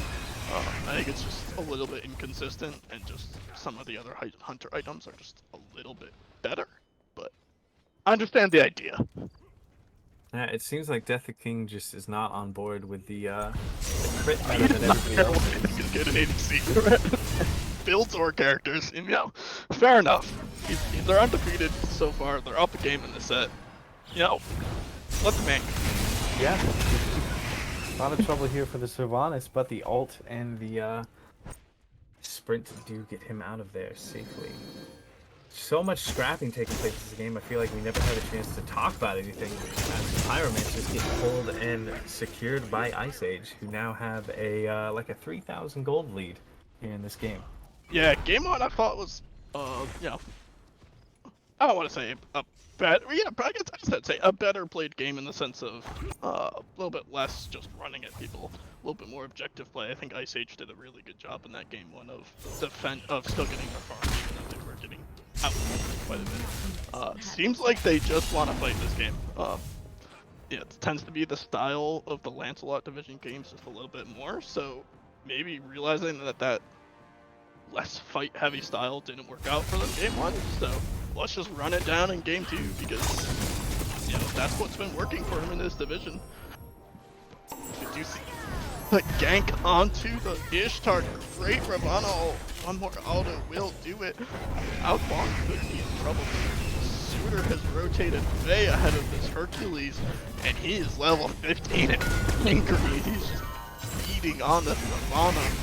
Will fall down to the little Suitor minions. As Suitor comes back and Warp Faye is trying to help out her team here, but it's good. Deleted, didn't even get a chance to use the relics. That Suitor is a problem. Indeed. I mean, Jaeger is just controlled that entire team fight. That ends up being a 3-for-1 in favor of Ice Age. I think I mentally caster cursed Seth Senpai. I was just about to mention how he was level 17. He had that boomerang blade up, and I felt like he was going to be able to start doing a lot in these team fights, and then the camera swapped over and he was dead. Boulder not gonna find the Alquang. Little curious that Tyrant decided to rotate late to this. Suitor was already killing her team, which honestly, it's fun. But realistically, Gold Fury wasn't up. It's a little bit of a strange rotation from there. Suitor obviously worked out, but with Gold Fury still not on the map, I think Kirk could have just taken tower over and right, gotten his armor, then rotated in a little bit closer to level. Did actually catch up quite a bit there. It was down about 2.5 levels. Looks like he's only down a level now. But a little bit surprised he came over late to that rather than just hard farming out, realizing that we lost that fight. Gold Fury's not up, so it's not the end of the world. But he's going to reset along with the Ravana, so it is just 2 members of Underworld looking at this Gold Fury. This dude is creating a ton of space. Alpha off is good and confirms it. And Raptor finds Neptune as well. Everything coming up. Ice Age, good Ravana ult. But Ishtar, too much damage, just deletes it. Seth Senpai getting the double kill here as Jaeger does fall down. And Guzzy getting the kill onto D's. Things just coming up Ice Age's way this entire game. I mean, they're up now around, math is hard on cast, but 7k, yes. Yeah. Rotating over to this Fire Giant. I mean, it was a 4-for-none trade. They got the Gold Fury. They have the Ishtar with all this crit damage. Fire Giant is completely free. No Underworld member is anywhere close to try and stop this. And we're gonna get ready for some sieging. Yeah, I like this adaptation from Ice Age. Game 1 wasn't nearly as scrappy as Ice Age. Maybe it seems like Jaeger specifically just said, "I just want to run at them," and it's working, man. It is. 12,000 damage, 5,000 main opponent. The Alpwash all right up there with him. The Morgan Fay hanging in there just as well. But the Alpwash has only died once. I feel like if you get to 20 minutes and your Alpwash has only died once, you're feeling pretty good about your game at that point. Yeah, and he's gotten a good way into this build. The Chronos Pendant first, but he's got this Doom Orb done, and then the Spear of the Magus heading into some more penetration for the next. Those corpse explosions are gonna absolutely blow up any backliners and should do quite a bit of damage to the frontliners of Tyron and Deez as well. Yeah, neither support has picked up their second relic. They're both level 12, so that's a little curious. But especially the level 15 Ganesh, I imagine he's been level 12 for quite some time here. Really prioritizing that vision shard, I guess. Yeah, both him and the Alpwash picked up vision shard this game, which I meant to mention earlier. With the amount of fighting, just didn't get there. But little surprised to see that come out. Do like where Alpwash has gone with his build now, gone into the Doom Orb, but Spear of the Magus, another item I think is really good right now. It was good in the last patch, but it's how it fit into your build. It's definitely easier when Ganesh ult finds a lot. Raptor deletes Neptune, but then gets deleted himself. But 2 tier 2s gone. Imagine they're just gonna go for the left T2 here. Potentially take a look at sieging, but don't really have minions pushing up anywhere besides mid. So could potentially take a crack at that mid Phoenix. You did see Guzzy have to beat Aegis there from the hurt pull that was going to drag him under that T2 tower, so Appa going to be a little more vulnerable, but with the Fire Giant around his waist and the team, we're very much in the grouped up phase now. He should be able to stay pretty safe there in the back. Since Mark has not picked up a second relic, what do you want to see him pick up in the second relic? Ignore the fact that he just bought one. Yeah, I was gonna say. Frenzy's a good pickup though. I don't hate the Frenzy. Yeah, I think when you're this far ahead, that Frenzy doesn't feel bad, especially about Posh ult. Yeah. I mean, I assume that's the idea, is just Frenzy out Posh ult. Which, He does upgrade it to the second tier right away, which I think is a good call, especially with that Appa, like you said, the next time the Fire Giant dance begins, or if they decide to start sieging here, just being able to pop the Frenzy and have that insane range of, like, you cannot walk here is definitely going to be super strong. I did see Sylvanas go the Magi's here. A little curious into a Ganesha. Usually you can't really build Magi's into Ganesha because the silence is popped in. Does end up going a bit Ice Age, take down the Oni Fury as their fire wears off. One of the big changes to this patch, I mean there's a lot of big changes on this patch, but is Fire Giant now only lasts 3 minutes. You have to be very decisive, very quick with how you use your Fire Giants. It does also give you that minute down period between Fire Giant falling off and Fire Giant respawning, which I think is a good change. It gives the team that didn't get fire a little bit more of a chance to try and fight before the fire actually respawns. So he's coming up in about 20 seconds or so here. It does look like everybody's going to be present for this, but there's Oni waves pushing for Ice Age, so they should just be able to kind of stand here and make Underworld worry about their left Phoenix.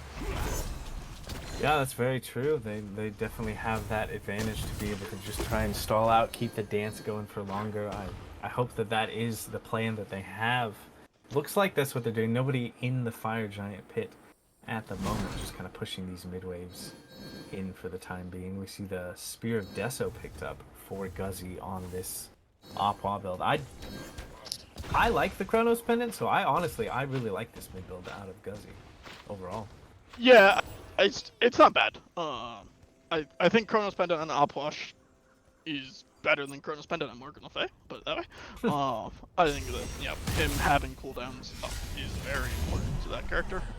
If he finishes this build off of like Ratatouille, he'll be in a pretty good place. Left 30% then, F30% cooldown, but it looks like we are fighting as Raptor is in on this Ao Kuang, gets the Beast Force, is going to fall down, but Ice Age gets the Fire Giant. I assume trying to get out here. Ganesh a little bit stuck, but Ishtar doing so much damage that they don't want to chase. At the end of the day, it's Fire Giant and 4 members of Ice Age and only Raptor falling down. Not too bad. Yeah, I like the play out of Ice Age there. They saw Tyron appear in that left lane to deal with those Oni minions that keep their Phoenix alive, pulling the trigger right in that moment. Unfortunate that Raptor fell in trade, but he got the Fire Giant on the important members. Jaeger has it around his waist, Ark has it around his waist, and Seth Senpai has that Fire Giant to absolutely just melt any objective that stands in their way.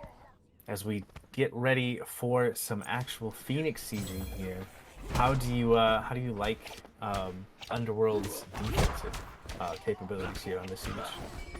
I think it's pretty good. I think it's gonna be really important how they use Keep It Alt here. They're a little bit trigger happy with Keep It Alt, and it gets forced in a spot that doesn't really impact anything. The defense becomes a lot harder at that point, but if he is able to find a good, very disruptive ult on sieging, Sylvanas may be a touch of trouble, but looks like he's gonna be allowed to walk out. Morgan Le Fay clears the wave fine from relatively safe distance, so that feels pretty good. The problem I think is going to be upwash. Whoever decides to step up to try and stop them from hitting Phoenix is going to hit. They're going to eat upwash damage. He's swinging right now. He is level 19. Good ways into that build here. It looks like they might be going for sort of a 4-1 split. Raptor in the mid pushing this wave in. But Epic Wizard is nearby to try and slow him down, so we will get a one-on-one here in the mid lane between the two junglers. Yeah, Raptor's a full item ahead of Epic, so 1v1 should go the way of Ao Quan. Ravana, does do well in the 1v1 all that mitigation. So pretty good. But Guzzy just deletes Sylvanas. Herkholder doesn't find much. Trying to scrap together a defense. Good Morgan Le Fay one did quite a bit to the back line, so they might need to just reset and heal here. It looks like Suitor is going to be back, and I assume teleport back in. Keep this push going. Does come back in full HP. No relics on the make this scary. Neptune just deleted before he can even relic. Could be a couple turns coming away as Ice Age. That Morgan Le Fay damage now gone. Left one does fall, and I imagine you are correct. Is that they rotate back around towards this mid lane, possibly. It's like they're just going for the Gold Fury. It is a primal. It's not the worst one to get at this point. And they got the most important Phoenix on the map for the next Exactly. Fire Giant. It's going to be very hard for Underworld to try and defend there. Something we haven't talked about yet is on these sieges that Ice Age are going to be able to do. The sustain that Opwa can get from eating his own corpses that he throws out is definitely, if you combo that with the sustain that Fire Giant brings you, it's going to be hard for this Underworld team to keep up the poke on the mid laner. Yeah, it did get nerfed a fair amount in turn 3, his sustain from the corpses, but it's still good, and especially combined with a Fire Giant. He said, we'll have the sustain. They do have a Sylvanas on the other side to help kind of balance that out, but if you don't one-shot the outwash, he is probably just going to hang out for 30 seconds, reheal, and do it all again. You see everyone grouping up for Fire Giant. Underworld was not able to clear out that left wave at all, so it is on their Titan to begin this siege, which can't feel great. Somebody is going to be absent from like this entire poll. 3 members of Underworld are stepping up here, or at least trying to. This could be potentially really bad. So it looks like Herc's gonna fall quite a bit. Cupid ult does find onto fire, but the secure is good from Ice Age, and now the chase is on. Suitor ult out. Looks like there actually won't be a chase. Just take the Fire Giant. Take the Pyromancer. Be happy. Looks like Fire Minions are going to get a little bit of damage onto the Titan of Underworld. They managed to push out at least a wave, so they did just some poke onto the Titan pretty much there. Should make things relatively easy though for Ice Age now that they have that Fire Giant again to just walk down the mid and right lanes, leave Underworld to have to deal with the left lane left lane fire minions as well, and just kind of drag this siege out so those fire minions can come into play. Yeah, also just a 15,000 gold lead for Ice Age at this point. That's usually helpful. That is rather helpful, especially with 5 towers on the side of Ice Age still up. Even if the siege gets, let's say Underworld pulls off the play, they find 5-man keep it all and the 5-man Morgan the fail, whatever. They repel them. They maybe get a bird, maybe. Unfortunately, Underworld in the point where they probably gotta defend twice, maybe 3 times before they can actually win this game. But it's fun. Not too much follow-up, but ready for it. Now, mental win. Yeah.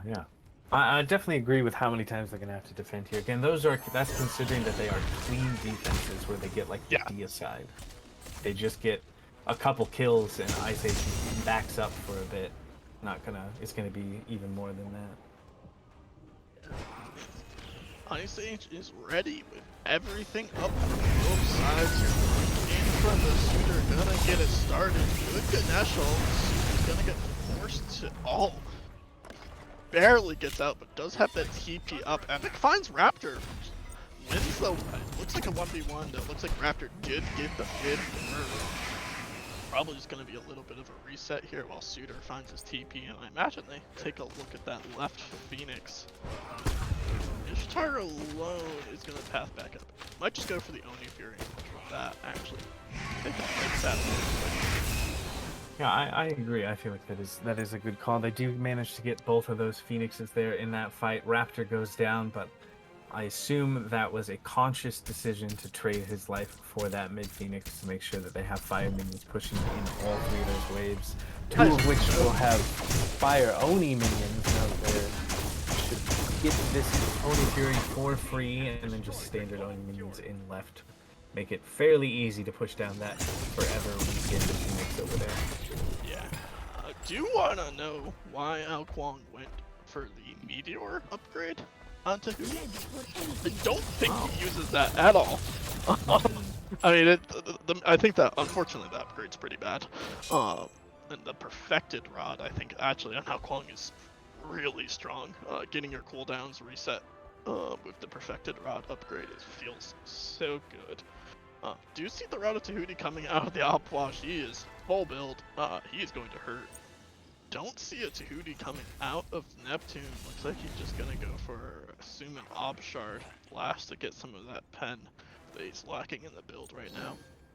Only got 20 tablet stacks, unfortunately, so damage probably not gonna be crazy high out in favor right now.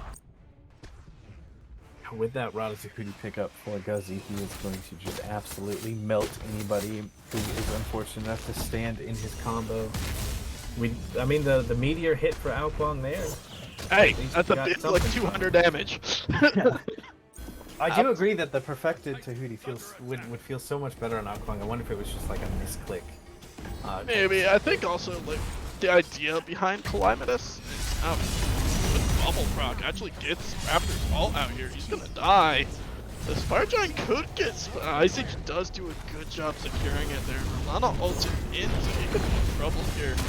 Mark of the Bay under attack. That was that's some damage out of Upwash. That is so much. That looks like the tick from his 3 actually ended up killing there. Epic's just running away, doing his best to live. Assume he's gonna he's not gonna get that back off. That wave's gonna stop him. Yep. Yeah, that's here for a bit on this all important Titan defense right now. Surely the vital amplifier keeping this should be a game 2 going the way of Ice Age, and it is. The Upwash going 5-1-5. You love to see that. Absolutely. Guzzy just, I feel like in both of these games he did so much to help out this this Ice Age squad. And they do end up getting the victory there. 5-1-5 on an Opwa is just it's just kind of insane to not fall earlier in the game more than once. I definitely want to see the damage numbers out of that Opwash when we get a chance to take a look. Yeah, 38,000 does more than his jungle and ADC combined. That is, that's a late game Opwash. Yeah. Yeah. I feel like the early game Jaeger just controlled whenever he showed up to the fights, and then he just handed that torch right off to Guzzy, who just demolished. What Underworld was trying to do with his Opwa pick. Absolutely. So as we thought we might, we're getting to game 3. The two undefeated teams are not disappointing. We're gonna take a quick break and be right back for the conclusion of this set. Stay tuned.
Alrighty, welcome back to Game 3 between Lancelot and Ice Age Lancelot.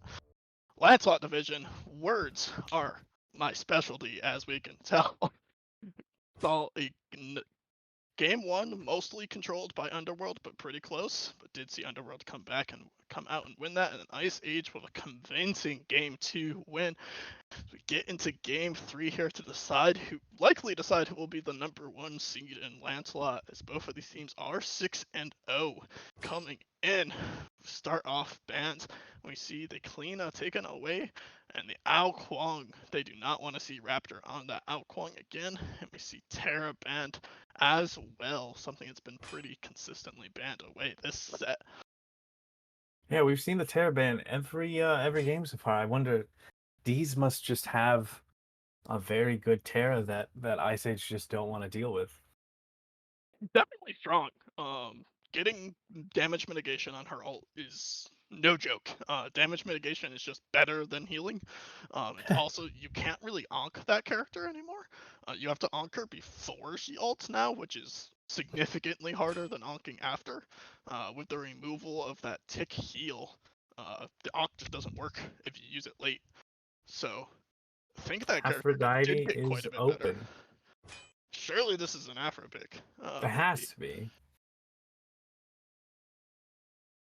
Yeah, I can't imagine this is anything. With Yems off the table, yeah, this has to be Afro. She is going to get hovered and locked in. No surprises there. Excited that we actually get to see an Afro game. I did not expect that we were going to be able to see her today. Yeah, it's interesting to me that Underworld decided Cucullin was a bigger worry than Aphrodite, because I feel like she just brings so much now with the changes to how her one works.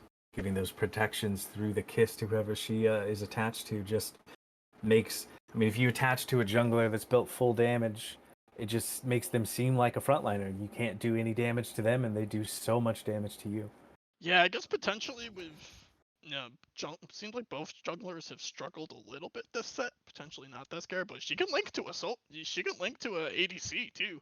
I think potentially an underutilized way of Afro is you have that crit ADC standing next to you with an Afro, and they're virtually unkillable and do a tremendous amount of damage. So even if they do end up going towards something like that Mercury or Najal that doesn't particularly want to be linked to Afro, could just link to the ADC, but the Suitor taken away from Jagger, they do not want to see that again.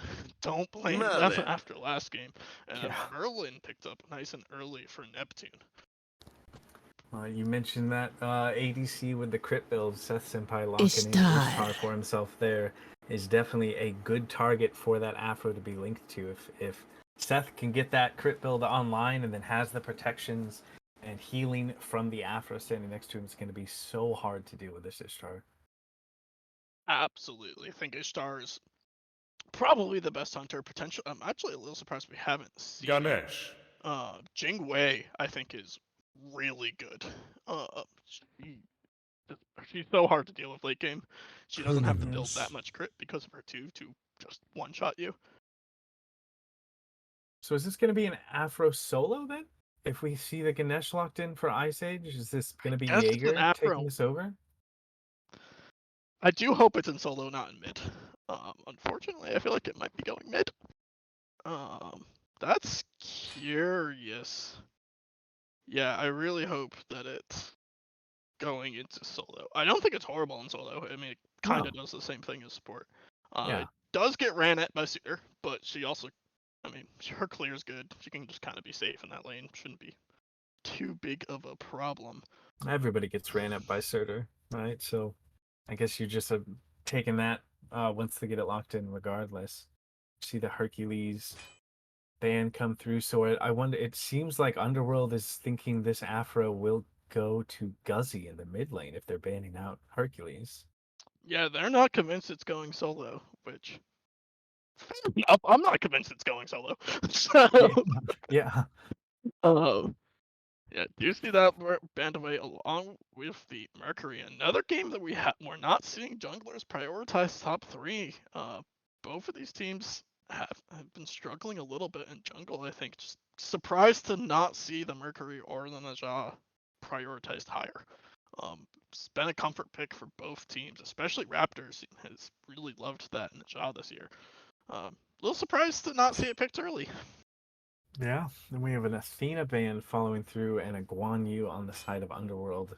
So the Naja is still open and out there if that is something that Raptor wants to grab for himself. Potential problem coming in is that if that is an Afro mid, that's not who you want with Najah.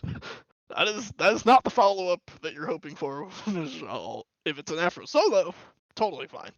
But I guess we will just have to wait and see as we do see the Maui coming out for D's. Something he has played quite a bit this year. Start the show. Do you think it's a character that's gotten quite a bit worse with the changes in 10.3? I don't think the itemization particularly favors him. And with so much CC in the game, or of the characters that are being played, Maui Jump can feel kind of bad. It's pretty easy to cancel that ability. So a little surprised to see it, but it has been a comfort pick for D's this season, so I guess not super surprising he goes to it in this game 3 here. Yeah, I feel like comfort does play a lot, especially in a game 3 situation where you just need to get that win to confirm your undefeated status, picking something that you're comfortable on, picking something that you understand well, even if it's not perfectly itemized in the meta, is definitely still a good choice. Yeah, comfort is really for almost every level. Like comfort will always be better than meta. If you are just really good with a character, you can tend to make it work. Nemesis hover. Nemesis hover would be interesting. It can be something that Suitor doesn't like particularly well, or doesn't have a good time against. If he ults in and then he gets nem ulted, he kind of just dies. Even if he doesn't ult in, late game a nem ult on top of him, he does not go into that ult quickly. It is gonna be a Poseidon lockdown, so it's Afro solo. Nemesis. I guess the idea here is just to blow up that Suitor. I don't hate it. You nem ult cracking up Suitor, he's not gonna get to the sky in time. Yeah, that's true. I feel like I'm very glad that it is the Aphrodite going Jaeger's way with them locking in that Poseidon. Yeah. Because I've tried Afro mid this patch and it doesn't feel very good. It does not feel as good as it does in It's one of the side rather lanes. bad. Yeah. Especially with heals in the game no longer scaling off of magical power, only scaling off of your items and your rank of the ability. There's really no reason to build Afro with damage items anymore. Even in solo, I expect her to be honestly complete tank. Like maybe a Doom Orb or something in there for a little bit of power, but probably just a straight tank Afro build. No, not a ton of benefit. We do see the Najah picked up on the side of Underworld. Not Raptor picking it up. Will be Epic Wizard instead. Curious pick. I mean, it's good into Poseidon. Curious with an Afro to see the Najah come out. Afro's pretty good into that character, but yeah. Epic's feeling comfortable about it. Also, not the best follow up in the world off of it. I mean, Merlin follow up isn't bad, but it's certainly not, a Poseidon, for example. Yeah, agreed. And like you said, Undying Love kind of just negates a lot of what Najah wants to do from that jungle position. So yeah, I imagine Epic's gonna want to get active early before Jaeger rotates out of that solo lane, trying to get some kills onto the Poseidon and Ishtar before that happens. Yeah, for me, all eyes are on this Poseidon. Poseidon has, a storied Smite history of being picked in big sets constantly.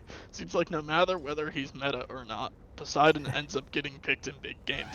And unfortunately for Poseidon, tends to not go well.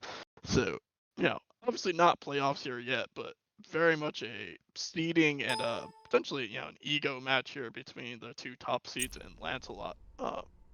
Realistically doesn't have too much impact on what's going to happen the rest of the year, but I imagine both of these teams want to win just to, prove that they're the real best team in Lancelot this year. Yeah, totally. And I mean, Poseidon does bring that extra level of secure to these fights. He does have, I think Kraken is the best secure in the lobby So Yep. should make it easier for them to either confirm their own objectives or try and steal away an objective from Underworld, who have that much more burn with the Merlin instead.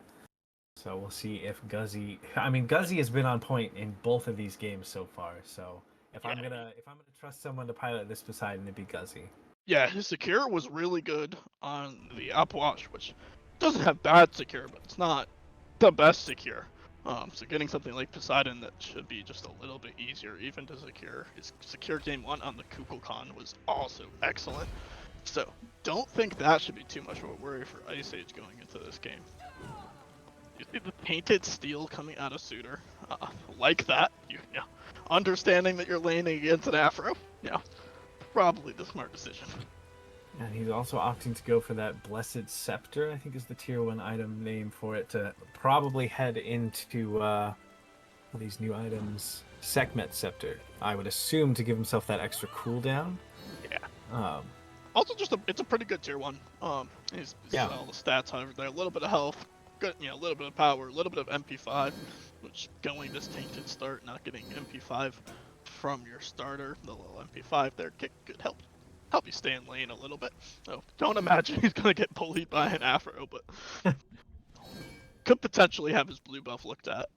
Is one of the ways to try and slow down Suitor, is to take away his blue buff. He is fairly mana hungry, but Najah Suitor's not the easiest thing to fight into at blue buff. So my guess is he will probably just get to do what he wants in lane. Yeah, it seems like Ice Age with the Afro solo is definitely just saying we're gonna get to late game and we're gonna beat you there. Absolutely. The mid builds, we see the conduit gem start into what we would I would say it should be the do more, but based on last game, probably might end up being that Chronos pendant for Guzzy on this. I really hope it's not Chronos pendant on Poseidon. Please build do more. He was the only character that built do more besides maybe like Morgan before the match. Please build do more. You don't need cooldown on Poseidon. You're just trying to do 1500 damage with a Kraken. You don't need your Kraken up that much more. But yeah, I imagine the Afro pick is in solo specifically is just kind of he's gonna come out of lane like 2 or 3 levels down, but at that point he's basically just Afro support, just coming from a different lane. Yep. So it probably won't matter too much if he comes out of that lane a little bit down. I imagine they're gonna be that Underworld's going to try and take away blue buffs from this Afro. Not even, she'll be fine. Like she's gonna rush with this breastplate rush and the sands. Her mana sustain is fine, but just denying the XP from the Afro, I guess, will be something that Underworld is trying to look to do. We saw a gank attempt there by Epic Wizard, committing the blink, and Sash trying to get a kill there just off the mark. I was gonna say, but it looks like it actually beads out of Seth Senpai, saving his life there. So pulling that off of the ADC here in the pre-2 minute mark, I assume we'll see another rotation from Epic to try and take advantage of that relic that he pulled here shortly. Yeah, assume that I will come back over sooner rather than later. Death the King is undeterred. He is continuing to build Aussie. He does not care. Now he jumps. A little curious. Looks like the it's Tyrant just okay. The Najah was there. I was gonna say it just finds a solo kill, but there is a Najah there. But successful gank from Epic Wizard, trying to slow this Afro down. Looks like the protection buff is also going away from the world. So both side lanes getting the better. So the dash is missed by Iftar. Good knock up from the Ganesh should save his carry's life.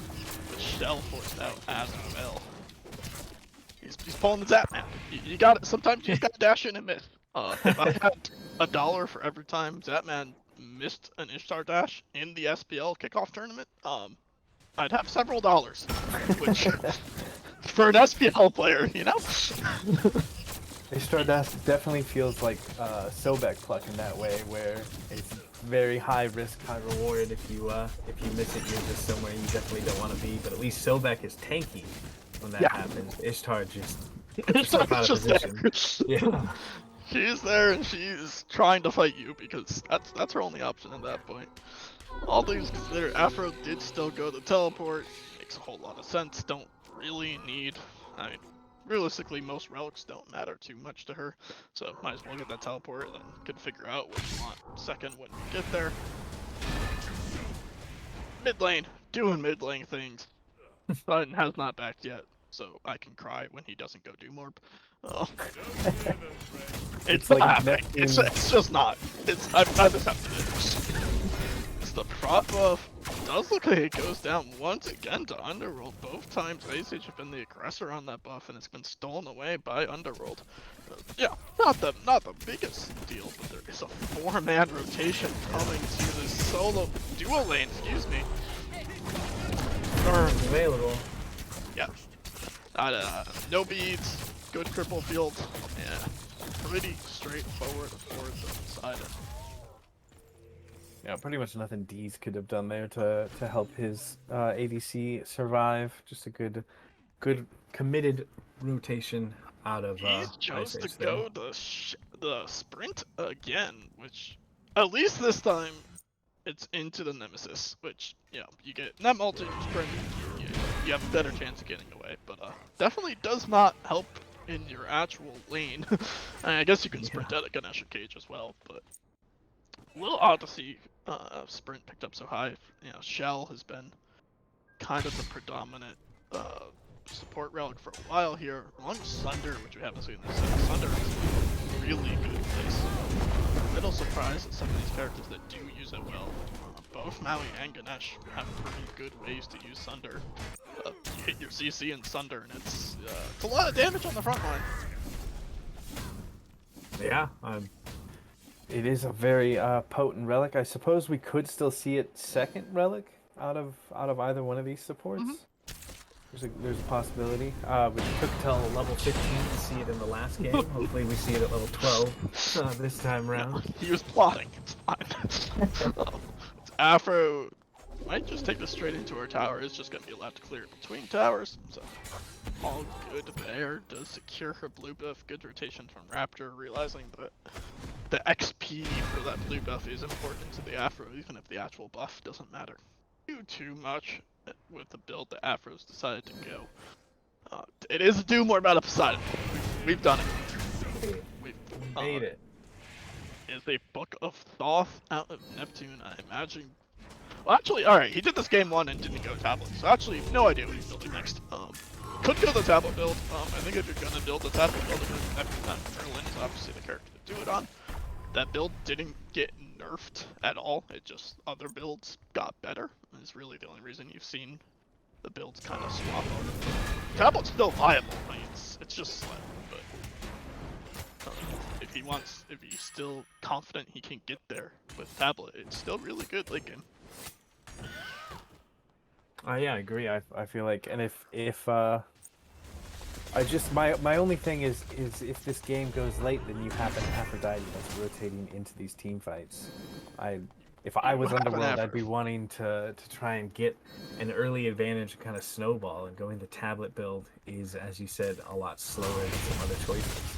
Yeah. Could just be a Divine Ruin second coming out, something like that. That's what he did in game 1. I think that build's fine.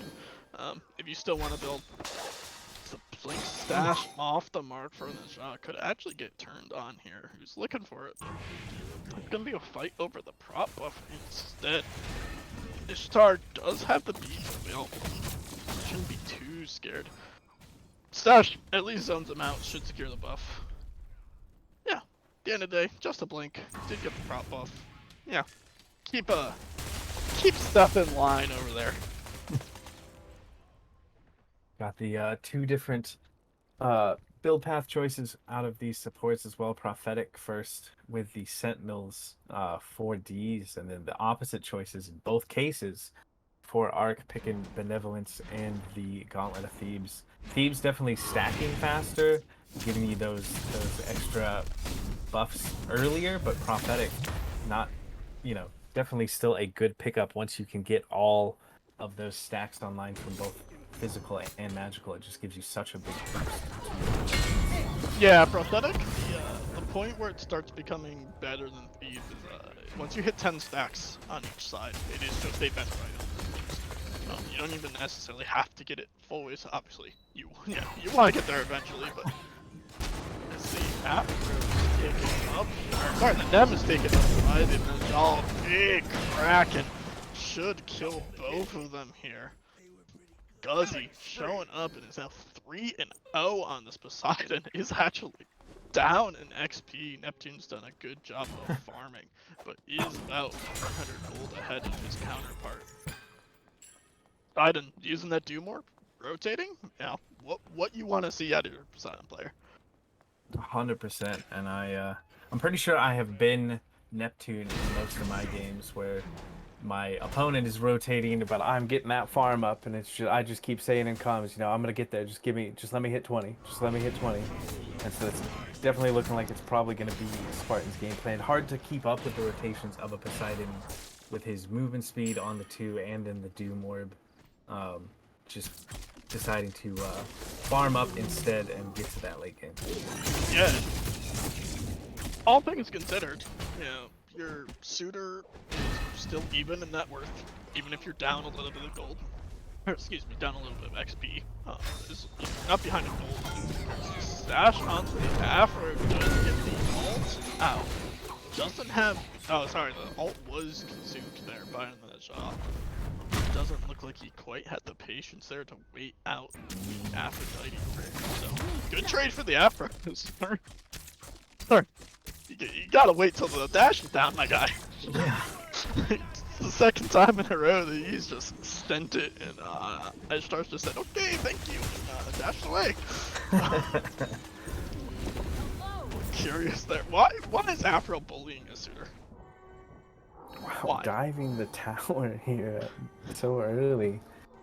Surtur has 2 tier 1 items. Does have 2 tier 1 items. I think thinking about going that regrowth before realizing that even with a tank build, I mean, she's still a mage. She's still, Yeah. gotta get at least 1 magic defense item. That's probably off lead for a while, but you gotta respect the lane up a little bit. It's just Pyromancer is pulled, Kraken doesn't secure, but they do end up getting it a little bit early, but no harm, no foul. Does fall down for Ice Ages. The dash is good. Does force the bead without the Najal ult going off. Nem playing games. Does look like the suitor knows what's happening. Good awareness for Tyranta, at least knowing that he's there, but the Nasha is taken up and the Najal ult will not survive. Getting something done here from M12. Nemesis is going to kill the suitor. Tyron, I assume, started the surrender vote. I assume that was from Tyron. Gets his blue buff invaded, and then gets blink ulted under his tower. An unfortunate sequence of events for the suitor, is now losing a lane to Aphrodite, which cannot feel great. No, 2 levels down to Aphrodite, having to sell that tier 1 of breastplate To make sure he can finish the Genjis as well. Definitely not, especially on Surtur, is not where you expect to be or where you want to be in the slightest. Not something he's going to be looking towards.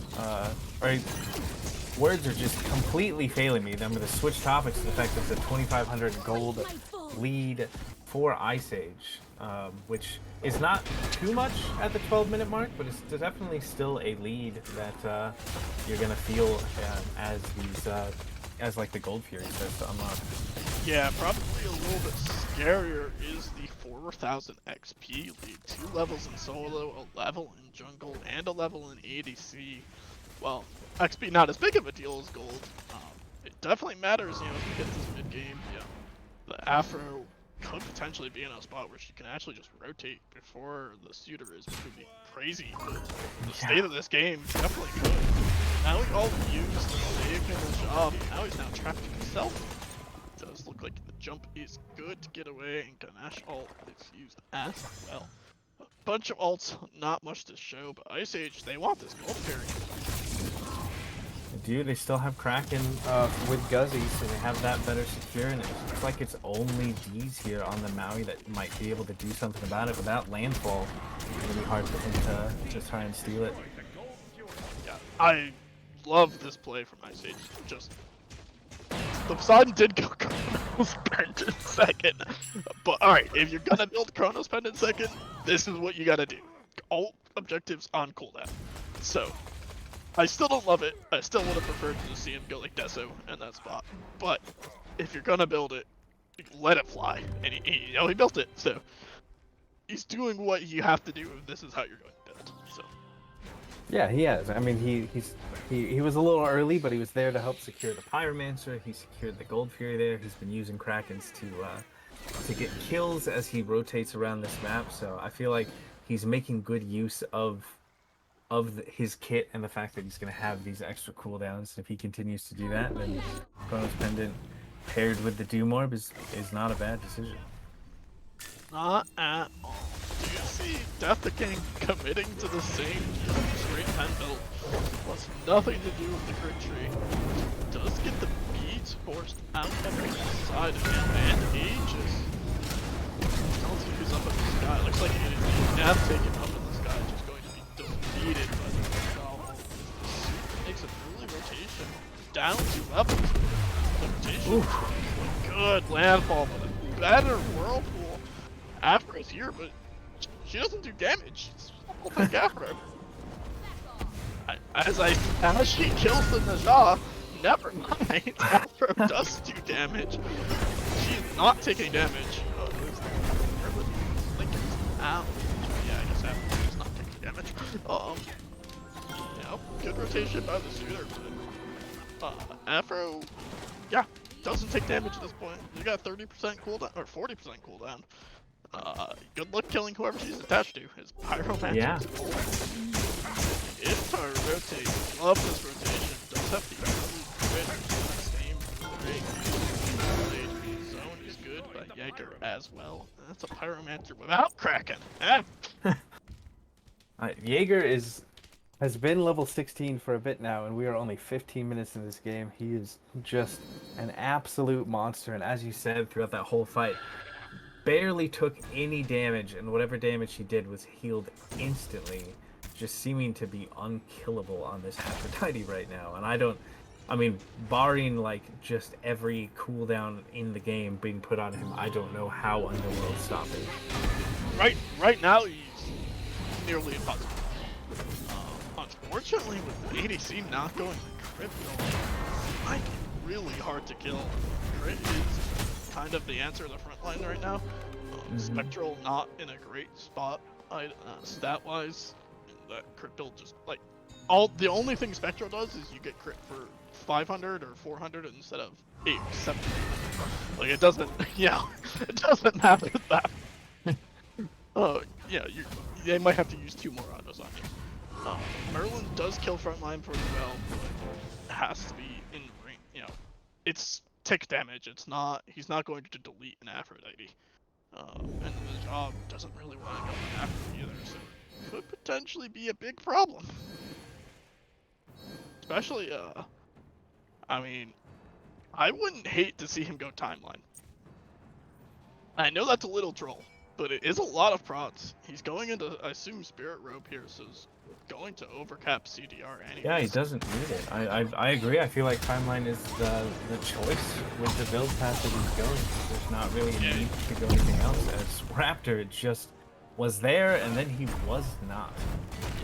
So he's not able to beat the He's able out of Guzzy. That's a really good pick onto the mid laner. Relic as well as the super is here. Did force it all. This is a 4v3. Not entirely sure that Ice Age can actually take this, but their Afro is here. There's no way they actually pull this. An Epic off the map. Merlin is here full HP along with a certain fashion. Like base. Oh, so much damage out of Seth Senpai then. Yeah, the 80 siege of going crazy here with an Afro Link. A fight that I feel like should have favored Underworld. They just can't kill anybody on the side of Ice Age with this Afro. Who still is at full health through all of that. Just Yeah, did not and take damage at all. you know, Ganesh took a lot of damage, but take yeah, 10,000 damage, almost 11,000 damage. Top player damage in the game, and they're feeling it as the Oni Fury goes the way of Ice Age after a fight started really well from Underworld when he picked onto Raptor and Guzzy. Does not end up the same. You can see that D's on this Maui picked up a Mail of Renewal, which is a an interesting item that I haven't seen used in a while. It has a lot of good stats on it, giving the health, HP 5, his procs, and the magic procs, but how do you feel about this pickup on the Maui? I think that item could be good right now. It's an item that it didn't get nerfed when all of the other healing got nerfed. They didn't touch Renewal, which I believe it's the only like kind of healing sustain item that didn't get nerfed. You're probably not going to see anti-heal coming out of the Nem. There's already the Divine built by the Poseidon, but he's gonna heal a lot. That's realistically probably the only anti-heal that Ice Age is going to build. It's just that Divine. So it's an item that I've heard it talked about quite a bit by some of these tanks, how that item could just be good right now. Ice Age secures another objective. That one a lot closer. Kraken does miss, unfortunately, but a good Undying Love going to keep the Poseidon alive. His relics were down, but who needs relics when you have Afro, man? Seth Senpai walked up to that Pyromancer where there was at least 4 Underworld members, and he just does enough damage that he scared them into slowing down and doing it bot time on the rest of the team to come over as they just pull this Fire Giant at the 20-minute mark, but they have the crit from Ishtar. Yeah, I love what Ishtar is doing. I love what Jaeger is doing here with just sticking onto whoever's diving. If it's the Ishtar that's going in, sticking to them. If it's the Poseidon that needs help and going forward, sticking to them. I think Jaeger's looked really comfortable. Did actually kind of mantle too, which is just going to make him even harder to kill. Like, you got the Afro all out, cool. Now you get a mantle proc, so you get stunned, and then she full heals because she's Afro. She's gotta be so hard to kill at this point in the game. It's gotta be so annoying to deal with if you're the Underworld squad, just trying to piece together what you can possibly do to stop Jaeger on this Afro, and if you're, and if you decide you're going to ignore the Afro and try to kill someone else, she can just connect to whoever you're deciding to focus and hit 4, and Undying Love is going to save them. Yeah, pretty hard character to deal with right now, especially the Brawler's not quite done from Epic Wizard yet. I did go Jotuns into Hydras, which is the normal build path on the job, but probably would have liked to see Brawlers before that Hydras just because of the team comp of Ice Age. Now you're in a situation where you're trying to fight a Fire Giant, and you don't really have that much anti-heal, and you have a Contagion and you have a Divine Ruin, but Contagion's only going to hit whoever the suitor's next to, which a lot of this game has been the back line of Ice Age, not necessarily their front line. Fire being pulled here does look like Seth DC'd, which is an unfortunate person to DC during your Fire Giant pull, your ADC. I was wondering why he was like running away autoing a party. Yeah, I was trying to come up with like some reason. I was like, okay, they're baiting a fight in the Fire Giant pit, and he's shooting his auto so the audio can be heard. I was trying to come up with anything, and then it popped up with the DC thing, and they paused, and I was like, all right, that makes so much more sense than the weird, sort of logic I was trying to come up with. But it is it is unfortunate that it was the Ishtar, but it seems like they definitely have the positional advantage in this Fire Giant pit, and once Seth is back and able to step up again, they should have a pretty easy time getting this Fire Giant. No Kraken though for the secure. Is no Kraken. If you're alright, while we're paused here, if you're Underworld how do you try and fight back into this game? You're only down 7,000. I mean, I shouldn't say only down 7,000. You're down 7,000. That's a lot of gold. But if you're Underworld, what is your game plan to try and get back in here? I feel like it's got to be, as much as you'd hate to give up this Fire Giant, I don't feel like you have the ability to kind of step up and get a good fight in the pit. To me, it's got to be on the base defense, soft defending these tier 2s to try and slow them down. And because you have a Merlin, so you have so much good siege defense that I really feel like you got to play around the damage that Merlin's going to be able to put out and the setup that these on the Maui can bring with that landfall. I feel like that's got to be the best course of action for Ice Age, or for Underworld, as we see Ice Age get the Fire Giant. Yeah, I think I agree that I'm probably sitting under. You could try and soft defend T2s, but probably just trying to let your Merlin, who, is 3.5 items into his build, almost has the Soul Gem. Another item we haven't seen a lot of since 10.3 hit with the damage proc being nerfed pretty heavily on Soul Gem. Not something we've seen a whole lot of since. Is what Neptune's gonna opt to go to. I think I probably would have preferred just to see the Spear of Deso come out. He's really pen light in this build. He's just kind of relying on the Reaver damage. I think a Deso or even like a Charon's coin in that spot might have done a little bit more than Soul Gem is going to do. But Ice Age, undeterred, taking out his tower. Beautiful landfall, but there's just no damage behind it. As Neptune kills the Ganesha. Okay, it didn't look like there was damage. The Blink ult from the shot just off the mark. Kraken forced out defensively. That man is zooming, and the whirlpool will slow down the Najah for now. Realistically, I think this guy did start dash a little bit into the jungle, but does still find the auto onto bees. Is it thinking about trying to fight this? Merlin not able to find the damage onto the Poseidon as Raptor has respawned and come back. That's a triple kill for Seth Senpai. 17,000 damage and rolling. Seth Senpai is for sure online with that bladed boomerang, with the demon blade, and having that executioner up. He just absolutely melted through everything that Underworld was trying to do there. They thought they might have gotten a bit of an advantage, and they might have gotten just a bit too greedy, as it looks like Najah will be the next one to fall. Epic Wizard dropping it to Did tank a lot of that Phoenix though, which might slow him down quite a bit here, as the carries are pretty low on the side of Ice Age. Probably just a T1 and left, or T2 and left here, then a Gold Fury, or Gold Fury and T2, however they want to do it. Looks like it will just be the Gold Fury call. Knock down 2 T2s, take out a bird mid. Not a bad fight at all side of Ice Age.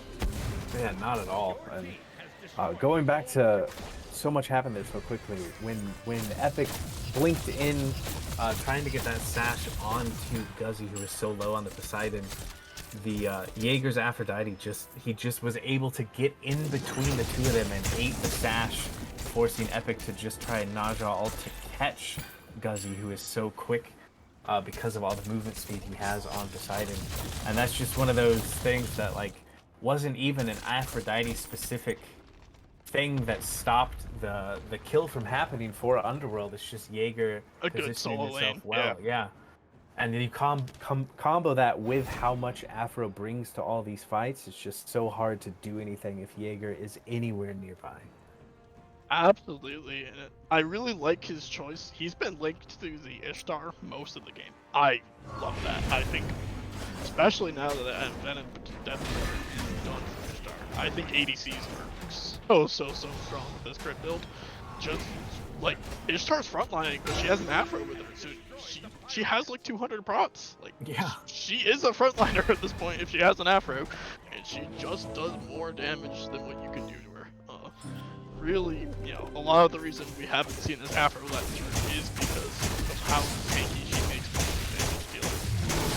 I think Underworld are starting to understand just how hard to deal with that is.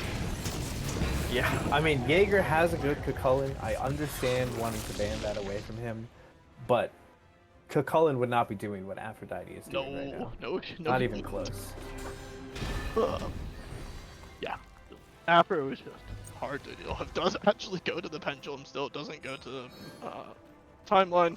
Probably doesn't matter too much. Does give her a little bit of power, so yeah, it's gonna do some amount of damage. Not really what you're trying to do with the Afro solo, but it's fine. He just has 60% cooldown. It's fine. Definitely see. Imagine he goes bobble.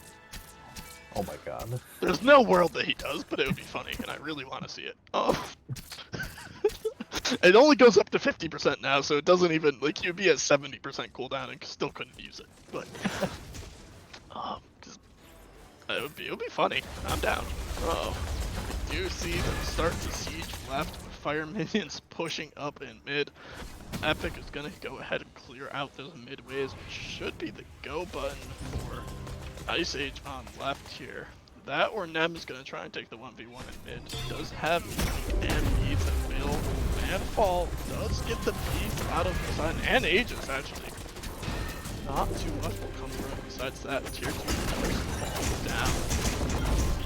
After just doesn't take damage. The Maui in a lot of trouble. Cern forced low as well. Tyrion lands in the middle of a Kraken. Falls down as the ADC is doing the ADC thing. Holding left click, unkillable with this Aphrodite. Dashing into Titan. Does find Epic Wizard. Maui's gonna fall.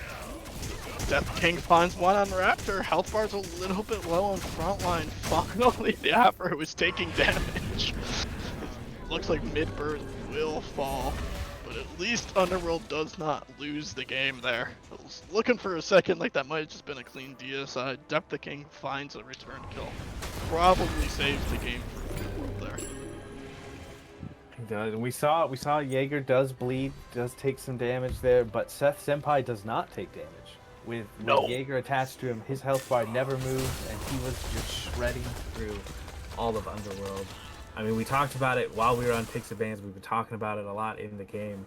If Jaeger continues to just stay linked to Seth Senpai, it's just going to be so hard for him to be dealt with. Especially now, he's sold off that starter, picking up the chin size instead. So even D's and Tyron here are just going to have to be so fearful of the damage and everything that Seth Senpai is going to bring on this 7-0-4 Ishtar.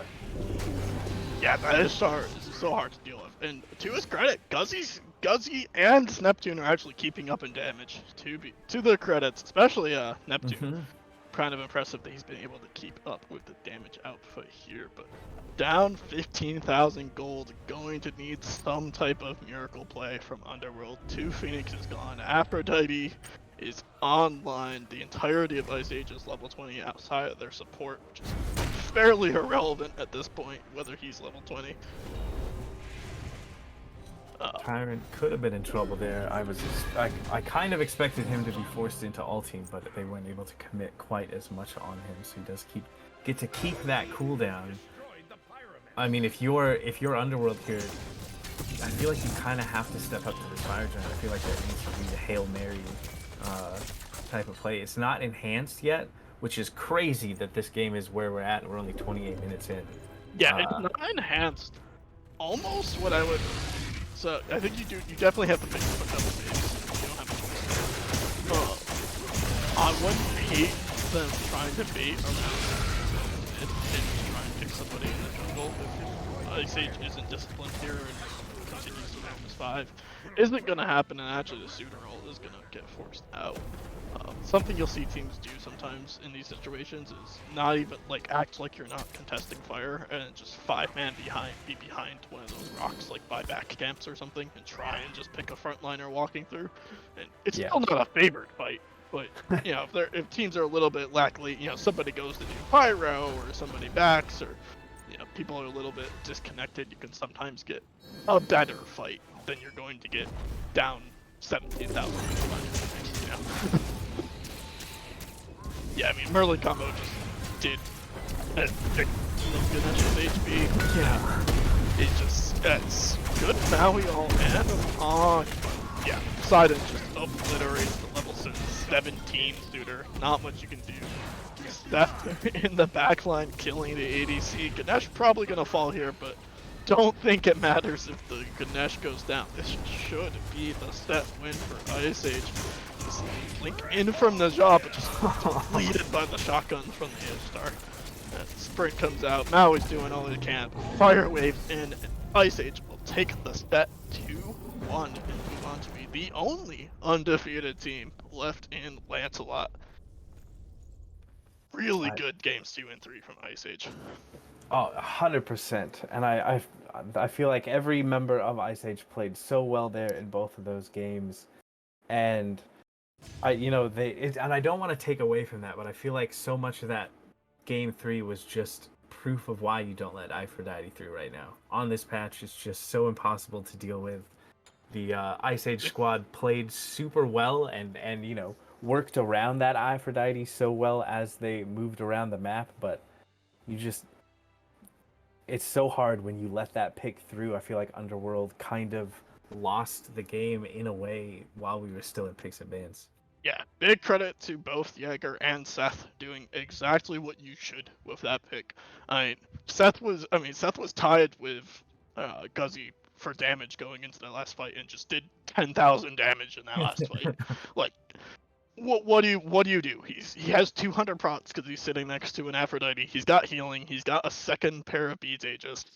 It's impossible, especially the front line of Underworld was pretty far behind. It's so hard to play into. So really well done by Ice Age of getting a pick that a lot of teams haven't actually gotten to practice with yet, because it tends to be banned away even in scrims because it's just not fun to play against, and executing it really well. It really did. And I mean, Underworld, they did manage to take a game off of Ice Age this set, and they by no means had like a poor showing. They definitely put out some good competition there, but at the end of the day, there can only be one undefeated team when both of them met here, and it ended up just being Ice Age coming up with the victory here. Absolutely. Really well played set by both sides, as you said. Definitely did not disappoint from two 6-0 teams coming in. But I believe that's going to wrap it up for us. So we should have another cast coming in here shortly. I believe we'll have Order of the Blight versus Going Ghost Merlin, unless that has been changed. I know I think it has been. It looks like it's Ice Age versus Underworld Merlin.